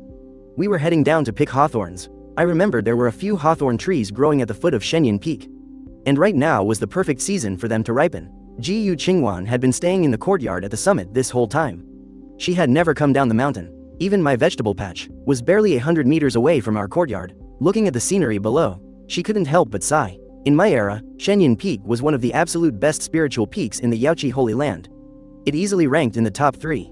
But now, it's just so deserted and lonely. The houses along the mountainside and at the base were completely overgrown with weeds, and all the cultivation facilities had been abandoned for ages, with no one around to maintain them. Although I like keeping things neat and tidy, there was simply no way I could manage an entire mountain peak all by myself. I had no choice but to let it fall into ruin. Walking ahead of her, I said without even looking back, "But hey, since you've returned, the Yaoqi Holy Land is bound to grow stronger and stronger. When that happens, naturally, droves of disciples will come flocking to join us. I'll just move out when that happens. Shenyang Peak will bounce back to its former glory in no time." Ji Yu Qingwan stared at my back. "You can just stay right here. You're already used to living here, and you've even planted your own vegetable patch. Making you move out and set everything up all over again would just be way too much of a hassle." Hearing that, I kept quiet. I had lived on Shenyang Peak for 10 years, so I was already deeply attached to the place. Naturally, it'd be best if we didn't have to move. Before long, we arrived at the foot of the mountain. A few hawthorn trees stood before us, their branches heavy with clusters of fully ripe, red hawthorns. They looked incredibly tempting, bright and plump. I looked them over for a moment, pointing to a few clusters. "Just picking these will be enough. That should be enough to make about 10 sticks of candied hawthorns." Ji Yu Qingwan, who had originally planned to strip the trees bare, immediately shot me a dissatisfied look. "Why are we only picking these? Wouldn't it be better to just take them all back?" I curled my lips. "These are best when made right after picking. Whenever you want more, we'll just come down and pick them fresh. Don't tell me you plan to stuff yourself in one day, and not have a single bite tomorrow?" Ji Yu Qingwan thought that made sense, so she started picking the hawthorns from the spots I had pointed out. Meanwhile, I circled the trees, carefully picking out the best-looking fruits. A moment later, Ji Qingwan had finished picking the hawthorns. She urged me to head back. Let's go. What are you still staring at? Hang on a second, I said. I'm picking out a few of the best ones. To save their seeds, I replied without even looking up. Seeds? What do you need seeds for? Ji Qingwan asked, looking completely curious. To plant trees, of course. With the way you eat, 10 sticks a day might not even be enough for you. If I plant a few more hawthorn trees, I can make them for you every single year. And even if you ever get sick of eating them, when these trees bloom and bear fruit, that beautiful red color will still make for a great view. Ji Qingwan froze right where she stood. Her heart warmed, and she murmured softly, something this sweet I could never get sick of. I was so entirely focused on sorting the fruit that I just gave a casual hum in response. Watching me act like this, Ji Qingwan didn't know whether to be annoyed or amused. I never would have guessed you knew how to plant trees, she marveled. I looked smug. Of course I do. Where else do you think the vegetable garden at the summit came from? I've already mastered the divine farmer classics gifted by the system to absolute perfection. Planting a few hawthorn trees is a piece of cake. Then let's plant them right now. Ji Qingwan suggested eagerly. I shook my head. No can do. Hawthorn seedlings have to be raised first before transplanting. They aren't like ordinary crops that sprout the same year you plant them. Ji Qingwan, who was completely clueless about farming, nodded blankly. Then, how long do we have to wait to plant them? It's too late this year. We'll have to wait until next spring. I turned to look at her and smiled. And even after planting them, they still need to be nurtured, fertilized, bloom, and bear fruit. If we want to eat our very own homegrown hawthorns, we'll have to wait at least 2 to 3 years. Ji Qingwan stared at me in a daze. 2 to 3 years of time. For cultivators, that was nothing but the blink of an eye. She firmly believed that I would absolutely cure her old illness, staying by her side until the day those hawthorn trees finally bore fruit. Then, a stunningly beautiful smile blossomed on her face. 2 to 3 years it is, then. We still have a long, long future ahead of us. I turned to her and replied softly, of course. After picking out the plumpest hawthorns, I grabbed the seeds and started back up to the summit with Ji Qingwan. First, she was in such a rush to fly back up and eat her candied hawthorns. But as we walked, she naturally slowed her pace, just wanting to take a slow, quiet stroll back with me. On the way, a few free-range chickens ran clucking past us. Ji Qingwan suddenly stopped in her tracks. Seeing this, I explained that these were the chickens I had raised on the mountain. I originally wanted to raise some chickens for fresh eggs, but these guys just run wild all over the mountains. I don't even know where they lay their eggs, so over time, I just stopped bothering with them. But Ji Qingwan wasn't paying attention to where the chickens came from. Just now, she had seen it so clearly. The physical form and spiritual aura of these ordinary chickens actually possessed the faint majesty of divine phoenixes. Before she could get a closer look, the flock of chickens had already vanished out of sight. Ji Qingwan snapped back to reality, secretly shocked that my Tao aura had become this unimaginably profound. To think it could actually bless ordinary chickens with its aura, awakening the divine phoenix bloodline within them. True dragons and true phoenixes were the supreme divine beasts of this world. Even she had only seen the phantom of a true phoenix once from afar. And any exotic beast possessing even a trace of dragon or phoenix blood was considered incredibly rare across the 3 realms. Yet these ordinary chickens, merely steeped in the influence of my Tao aura, had actually undergone such a miraculous mutation. The secrets I carried were far more unfathomable than she could ever have imagined. Returning to the courtyard at the top of the mountain, I immediately heated up the wok to melt the sugar, while Ji Qingwan stood to the side washing the hawthorn berries. The two of us were working together in perfect sync. Once she washed them, she skewered them and handed them to me. I stirred the rock sugar in the wok, casually saying to Ji Qingwan. A few minutes later, the rock sugar melted down and bubbled up into a rich syrup. I skillfully rolled the skewered hawthorns through the hot sugar, then tapped them onto the prepared cutting board. The weather was hot, so the sugar coating wouldn't harden easily. But naturally, a trivial matter like this couldn't stump the great emperor standing next to me. Ji Qingwan watched eagerly from the side, like a little kid waiting for a snack, completely stripped of her majestic emperor aura. I secretly found it hilarious, but I didn't dare say it out loud. Use a bit of your immortal magic to freeze it, and they'll be ready to eat in no time. I instructed her. A moment later, Ji Qingwan and I were lying back together on the rocking chairs in the courtyard. She was holding a half-eaten stick of candied hawthorns, gazing comfortably up at the sky, her long, slender legs crossed elegantly over each other. Her toes hooked onto her shoes, swaying them gently back and forth in a completely relaxed posture. I was crossing my legs too, having only eaten 2 pieces of the candied hawthorns in my hand. Tomorrow I'll make you some strawberry-flavored ones, I said, biting into a hawthorn berry. I added casually. Ji Qingwan instantly perked up. She turned to look at me, her eyes sparkling with absolute delight. You can make them with strawberries too? Of course, any fruit you like, I can make it for you. Ji Qingwan's eyes lit up brightly. She immediately jumped up from her rocking chair. Then let's make them right now. I'll head down to Yunxian town and buy some strawberries this instant. I laughed helplessly. We still have 8 sticks left. Finish these first before we talk about making more. Ji Yu Qingwan argued urgently. I can finish 8 sticks in a heartbeat. Come on, let's go right now. If you eat that many candied hawthorns, are you even going to have room for dinner tonight? I was planning to make sweet and sour pork ribs tonight, you know. As soon as she heard sweet and sour pork ribs, Ji Yu Qingwan was instantly torn. She desperately wanted to try the new flavor of candied hawthorns, but she couldn't bear to give up her absolute favorite sweet and sour pork ribs. She stood frozen, totally caught in a dilemma. Seeing her agonizing over it, I couldn't help but laugh out loud. What's the rush? It's not like you'll never eat them again. We have plenty of time ahead of us. Hearing that, Ji Yu Qingwan paused for a second, and then a wave of relief washed over her. She happily settled back into her rocking chair, gazing up at the sky once more. A gentle smile tugged at the corners of my mouth. Yeah, we still have a long road ahead of us. Didn't say anything else, and just set my half-eaten candied haws aside. I planned to close my eyes and take a short nap. I wasn't in a rush for lunch, anyway. I didn't have much of an appetite to begin with, and Ji Yu Qingwan had the candied haws to tide her over. So she didn't need to eat either. But just as I was drifting off into a hazy sleep, a deep, echoing bell suddenly rang out across the Yaoqi Holy Land. I jolted awake. I looked around in a daze. Did this bell mean a VIP had arrived at Yaoqi? Or had something major happened? I instinctively glanced at the rocking chair next to me. Ji Yu Qingwan was already gone. My heart skipped a beat. I turned my head to the other side and raised an eyebrow. With a weird expression on my face, I asked, "What are you doing?"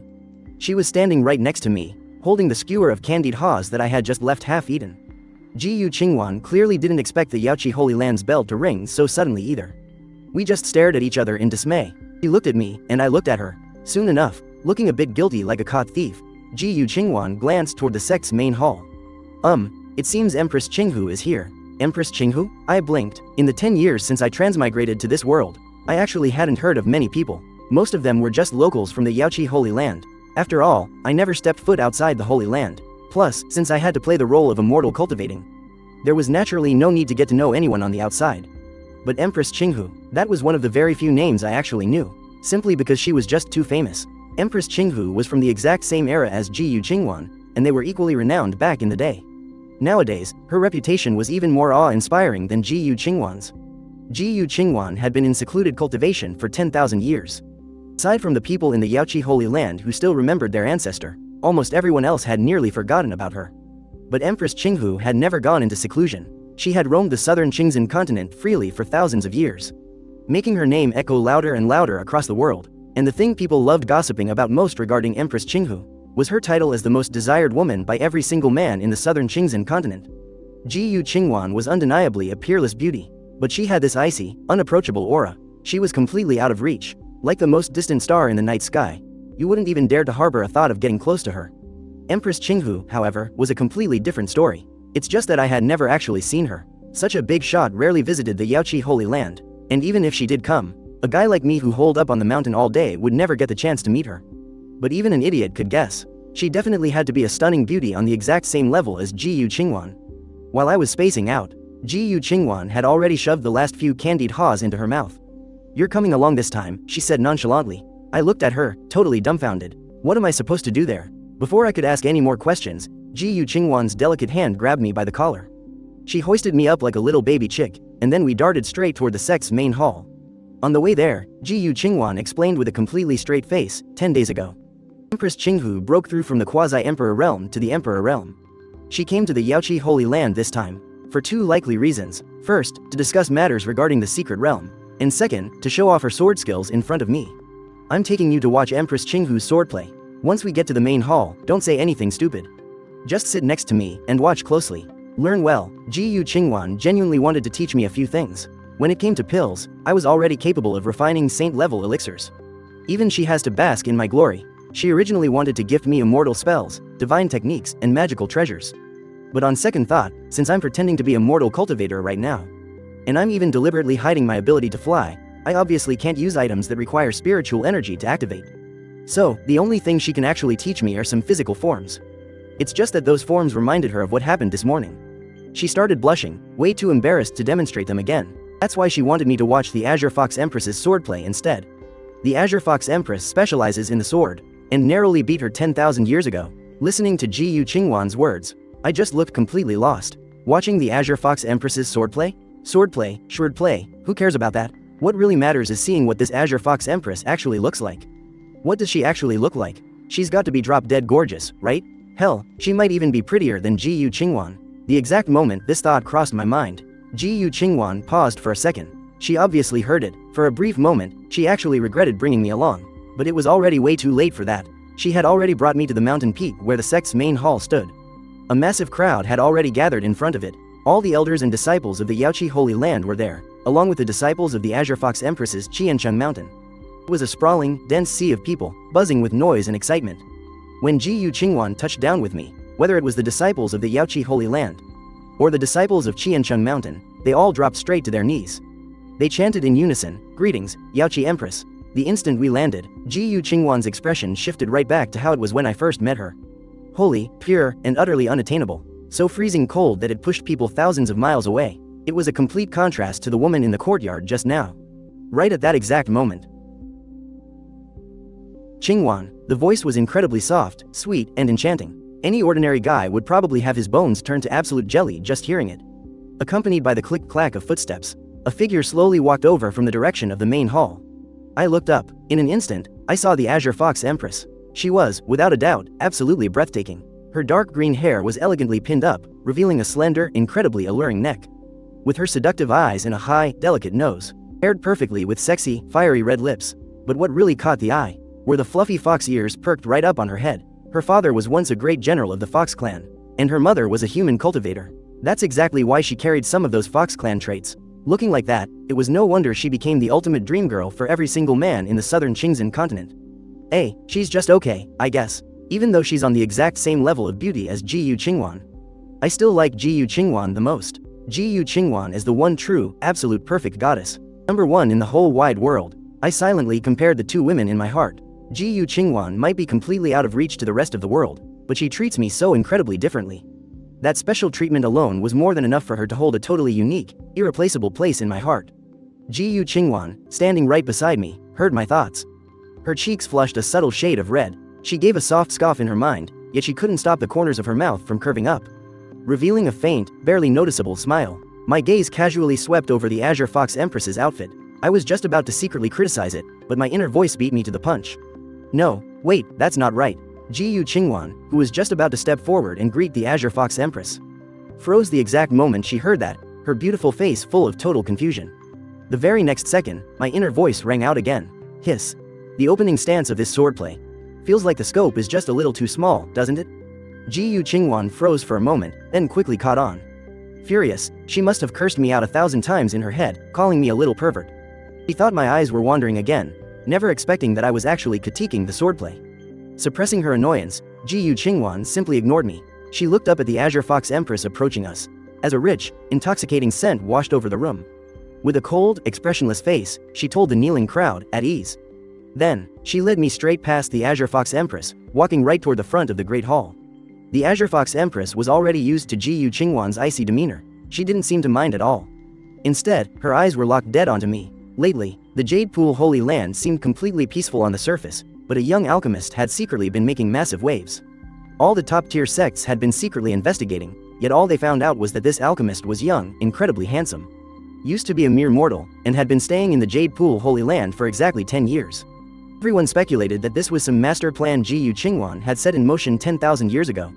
And the very moment the Azure Fox Empress laid eyes on me, she was absolutely certain that I was that monstrously talented alchemist named Lu Chen. With such striking looks, combined with Ji Qingwan's notorious ice-cold nature, she would never, ever let an ordinary person stand this close to her.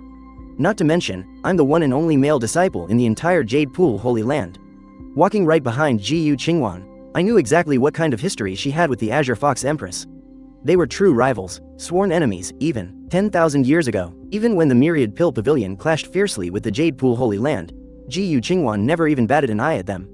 Only the Azure Fox Empress, Su Lian, was truly worthy of being her rival.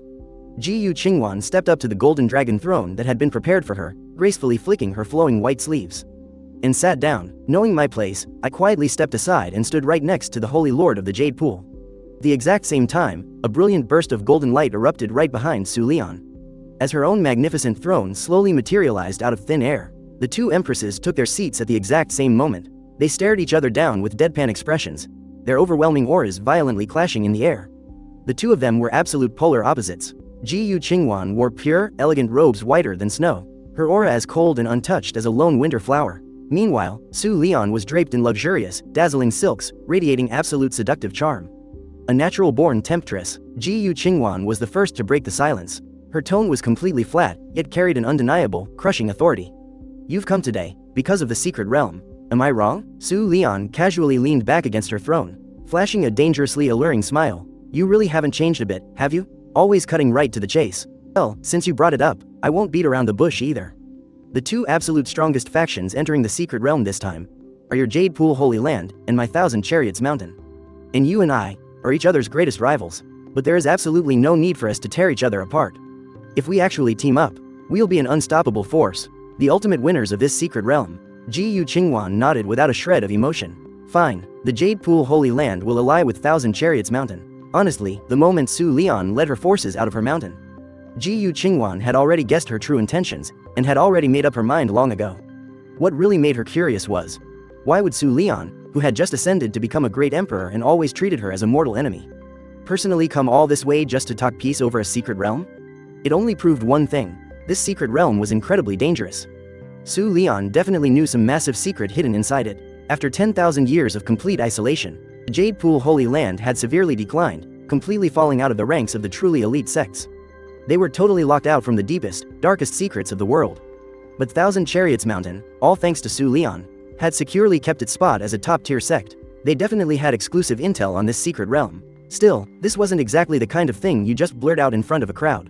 She'd have to pry the details out of her later. Seeing Ji Qingwan agree so readily, Su Lian wasn't surprised at all.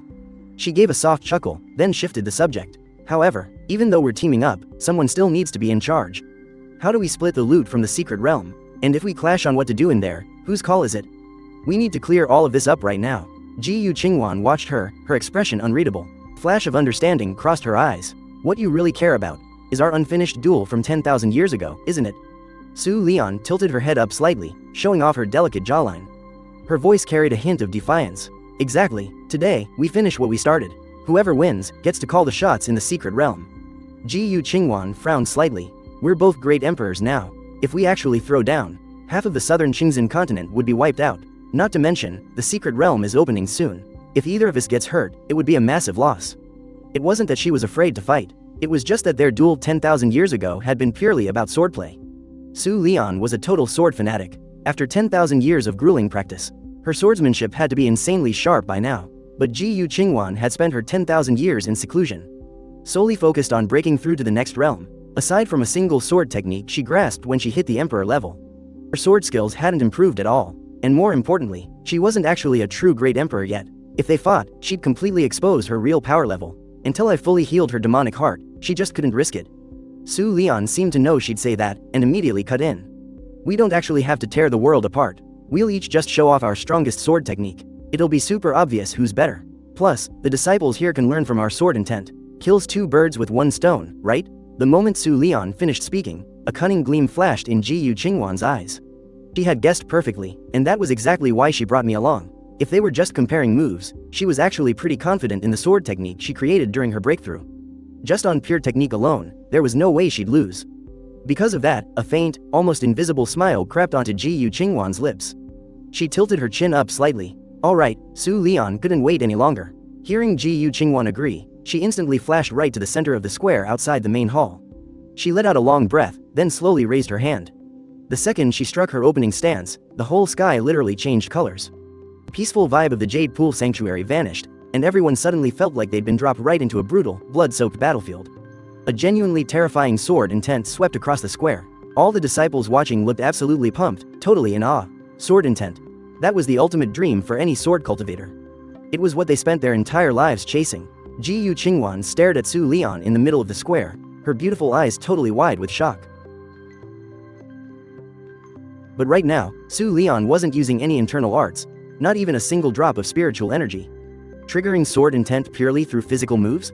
That could only mean one thing. Su Lian's swordsmanship had literally touched the great Tao. Ji Qingwan mentally gasped. 10,000 years, Su Lian had gotten so incredibly strong. Back in the day, even with Su Lian pushing her to the limit, Ji Qingwan had always managed to stay one step ahead of her.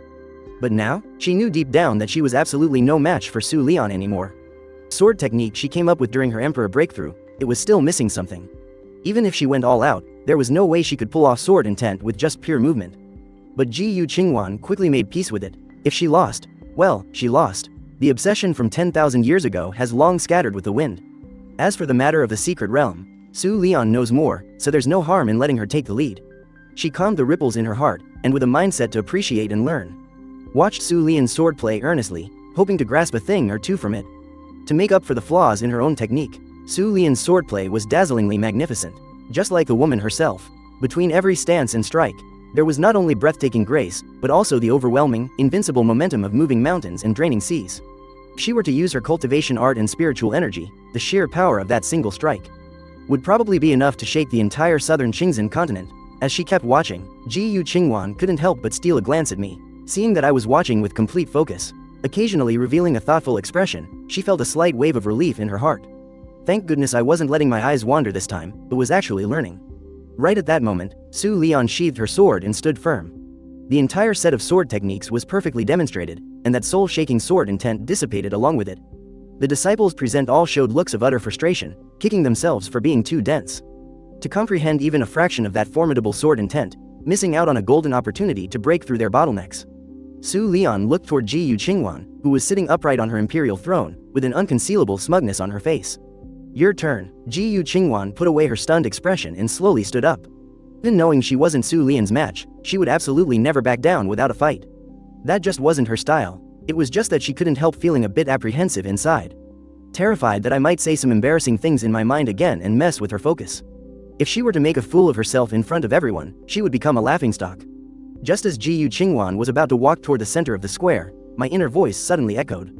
Too small. Ji Yu Qingwan's body stiffened. Her face was full of confusion. What's too small? Given my past track record, she quickly got the wrong idea. Burning with anger inside, she secretly cursed me for being a little pervert. So I wasn't paying attention to the swordplay at all earlier, and my eyes were still wandering. But Su Lian's figure was absolutely explosive. How could it possibly be small? Before Ji Yu Qingwan could calm her racing heart, my inner voice echoed once more. Yeah, really too small. The scope of this sword technique is just too small. Ji Yu Qingwan was completely dumbfounded, wondering if she had heard me wrong. Su Lian's sword technique was called Asking the Heavens, an emperor-tier swordplay she obtained from the secret realm. It emphasized a majestic, imposing aura that dared to question heaven and earth.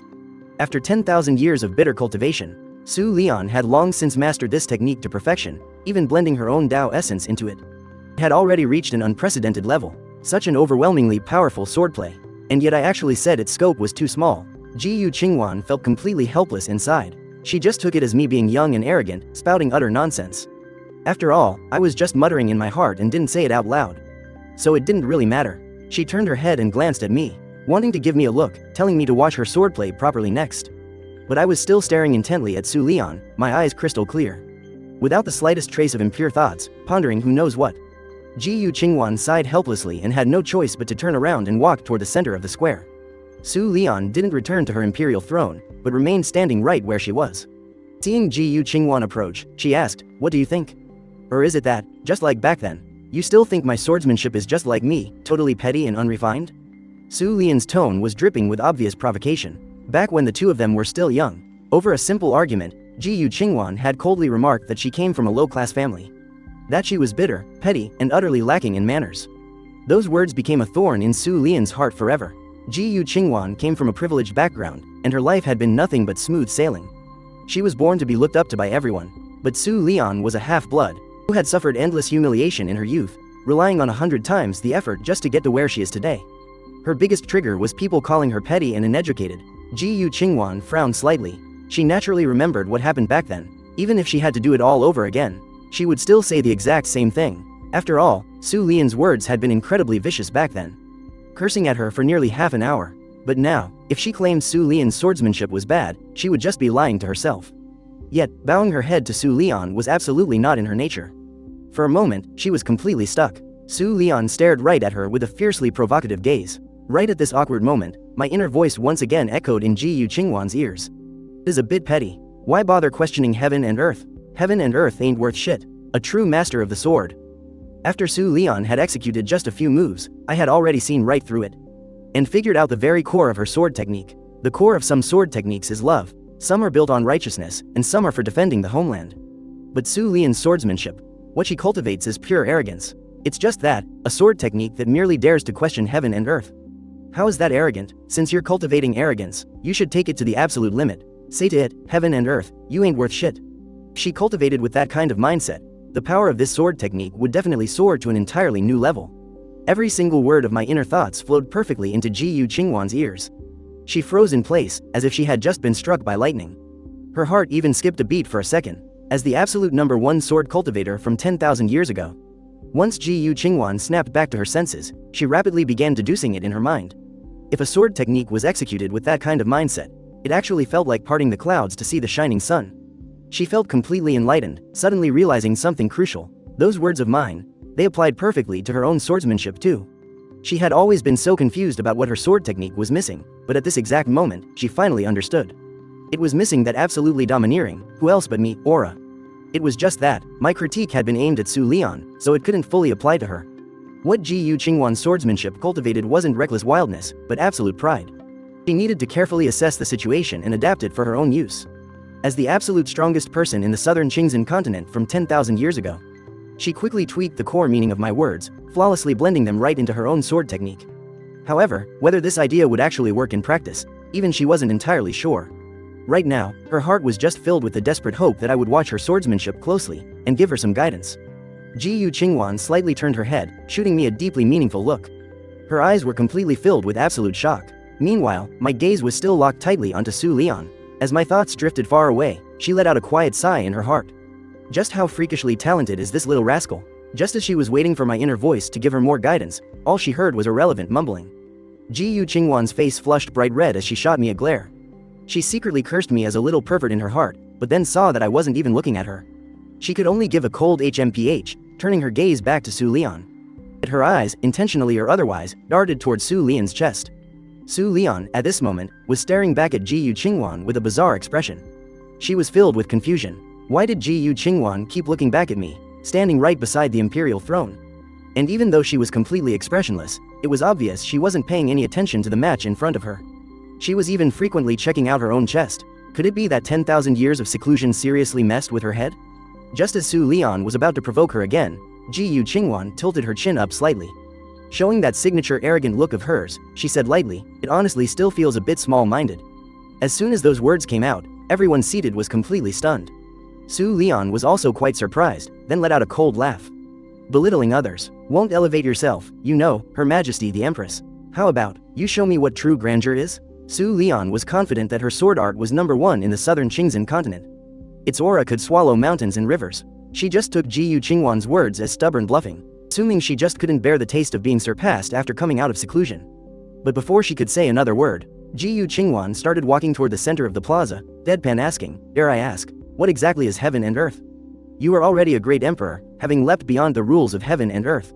So why must you still ask heaven and earth? The rules of heaven and earth, haven't they long been trampled beneath our feet? What is heaven and earth? We are great emperors." Ji Yu Qingwan tweaked my words slightly, editing out the vulgar bits. The moment those words left her mouth, the entire Grand Plaza fell dead silent. Everyone was absolutely shaken by that statement. Su Lian was even more frozen in place, her red lips slightly parted. Her face was full of utter disbelief. Those words were like a profound awakening, making her understanding of her sword art instantly skyrocket several realms. Listening to Ji Yu Qingwan's words, a rush of excitement hit my chest. I secretly praised her for being so incredibly cool. I even felt a bit of admiration. At the same time, I quietly warned myself, there's always someone better out there. I can't let myself get cocky just because I learned a sword art from the system. A person still needs to stay humble. These inner thoughts drifted right into Ji Yu Qingwan's ears once again. Her cheeks tinged red, as she gave a soft, bashful scoff in her heart. But then she figured, since I treated her as one of my own, borrowing my words to bluff Su Lian wasn't a big deal anyway. While Su Lian was still in shock, a seed of doubt sprouted in her mind. She knew very well that Ji Yu Qingwan had been in seclusion for 10,000 years, fully focused on breaking through to the Emperor realm. She had zero time to practice sword arts. Their innate talents were equally matched. She herself had trained bitterly for 10,000 years. There was no way Ji Yu Qingwan could still be above her. Yet those very words absolutely came right out of Ji Yu Qingwan's mouth. Suddenly, she thought of me. Just now during the match, while everyone else wore faces of absolute shock, I was the only one looking completely unimpressed. On top of that, Ji Yu Qingwan kept glancing back at me. Could it be The truth has something to do with this little guy? But Su Lian quickly brushed the thought aside. She could tell at a glance that my bone age was under 100 years. He's definitely not some hidden big shot or a reincarnated great emperor. Even if I were a child of destiny, making staggering achievements in alchemy within 10 years. It's impossible to reach such a godly level in the sword Dao at the very same time. Even though there wasn't a shred of evidence. Yet, her intuition told her that this whole mess was definitely tied to me. Meanwhile, Ji Qingwan gathered her composure. Radiant light erupted all around her, and an ethereal, holy aura surged outward. It instantly shattered Su Lian's lingering sword intent. Su Lian's face was etched with absolute shock. Ji Qingwan hadn't even drawn her sword or made a single move. She had manifested sword intent through sheer presence alone. A moment later, a sleek jade sword materialized in Ji Qingwan's hand. Ignoring Su Lian's astonishment, she turned her gaze to me. She said softly, "Watch closely." I immediately put on a serious face and nodded. "Don't worry, Grandmaster, this disciple will pay very close attention." Su Lian frowned from the sidelines, growing even more convinced that I was somehow involved. She brushed it off as just some cheap trick by Ji Qingwan. Ji Qingwan completely ignored her. She just wanted me to watch her swordplay closely, secretly hoping to glean some guidance from my inner thoughts. The very next second, Ji Qingwan began her sword dance. Just a single opening stance left everyone present utterly spellbound. Beyond its ethereal purity, the swordplay carried an arrogant, heaven-defying intent that looked down upon all creation. It made everything in the world seem totally insignificant before her. Su Lian was deeply alarmed. As a fellow great emperor, she couldn't believe she was actually being swayed by this sword intent.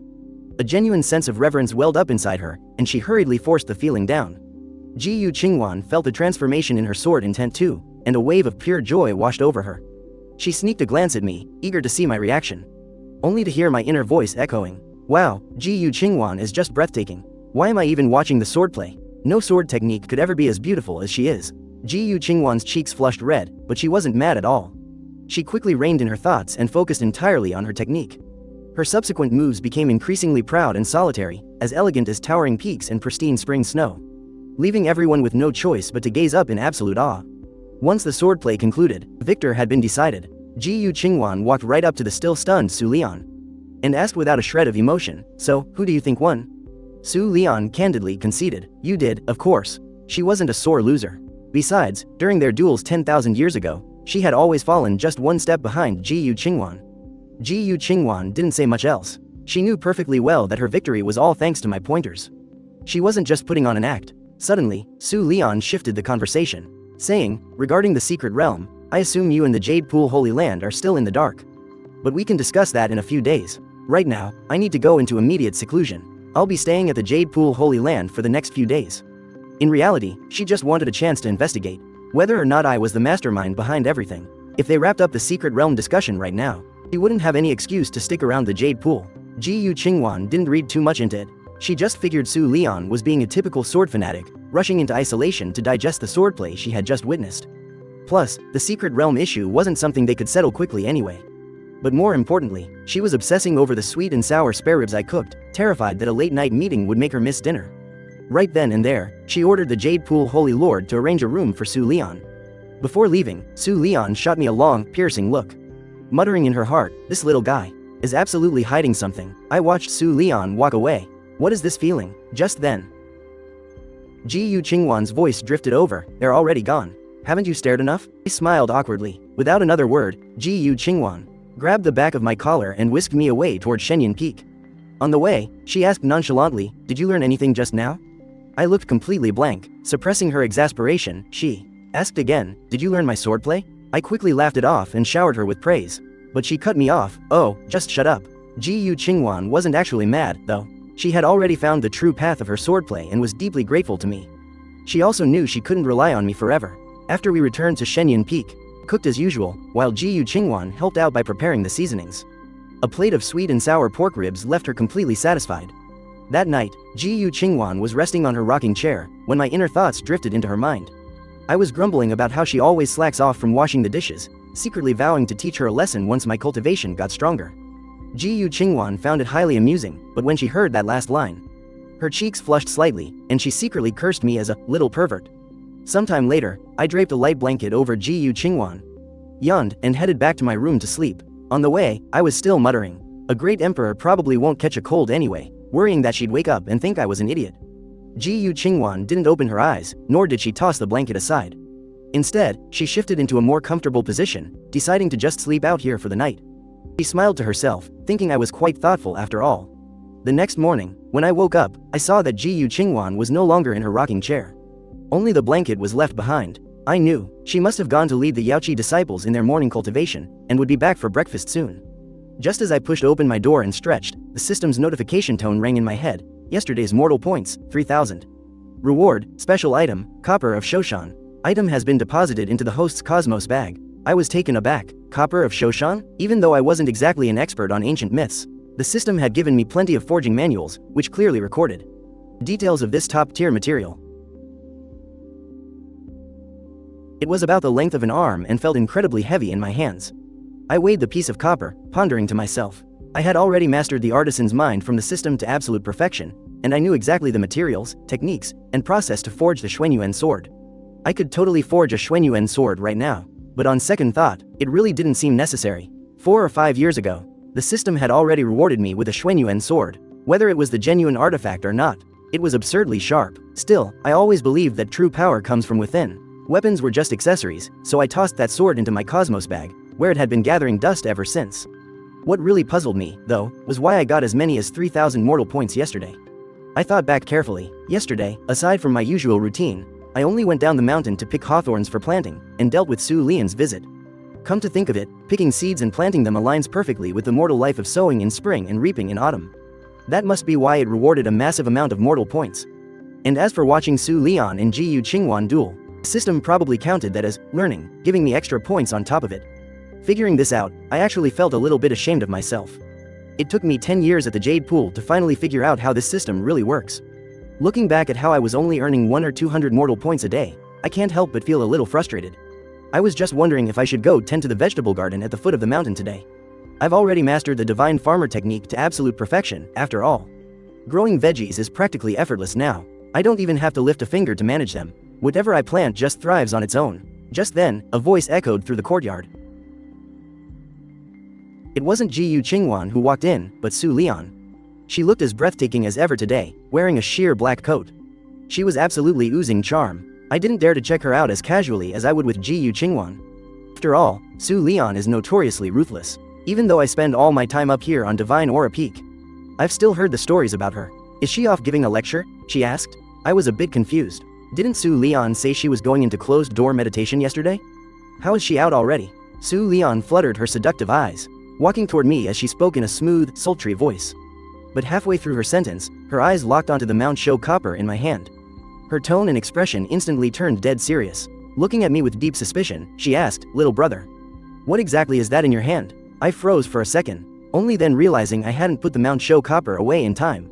Seeing the sheer shock on Su Lian's face, I knew right away she realized this was no ordinary item. As a great emperor, she definitely sensed the overwhelming holy aura radiating from it. She just didn't know it was the Mount Shou copper, nor did she know what it was used for. I quickly stuffed the copper away, and played it off with a laugh. Oh, just a weird rock I found by chance. Figured I'd make something out of it. Su Lian didn't buy that for a second. Who on earth just finds a perfectly square, magical rock lying by the side of the road? She secretly guessed that Ji Yu Qingwan must have given it to me. That holy aura was terrifyingly powerful, enough to easily obliterate any evil in this world. When did Ji Yu Qingwan get her hands on a treasure like this? And why would she just casually give it to me? Su Lian was full of questions, but she didn't push the issue. Her main reason for coming over today was to figure out the truth behind yesterday's sword technique. Before she could even ask, I turned my back and started walking toward the kitchen. "Why don't you have a seat?" I tossed casually over my shoulder. "The ancestral master will be back as soon as she finishes her lecture. I'm gonna go start on breakfast." I really didn't see the need to bow and scrape for Su Lian. It's not like I rely on her to survive. Hell, even Ji Yu Qingwan, if she pisses me off, has to sweet talk and coax me back into a good mood.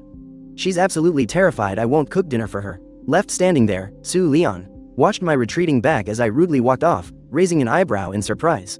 She secretly wondered to herself, is there something wrong with this guy's sexual orientation?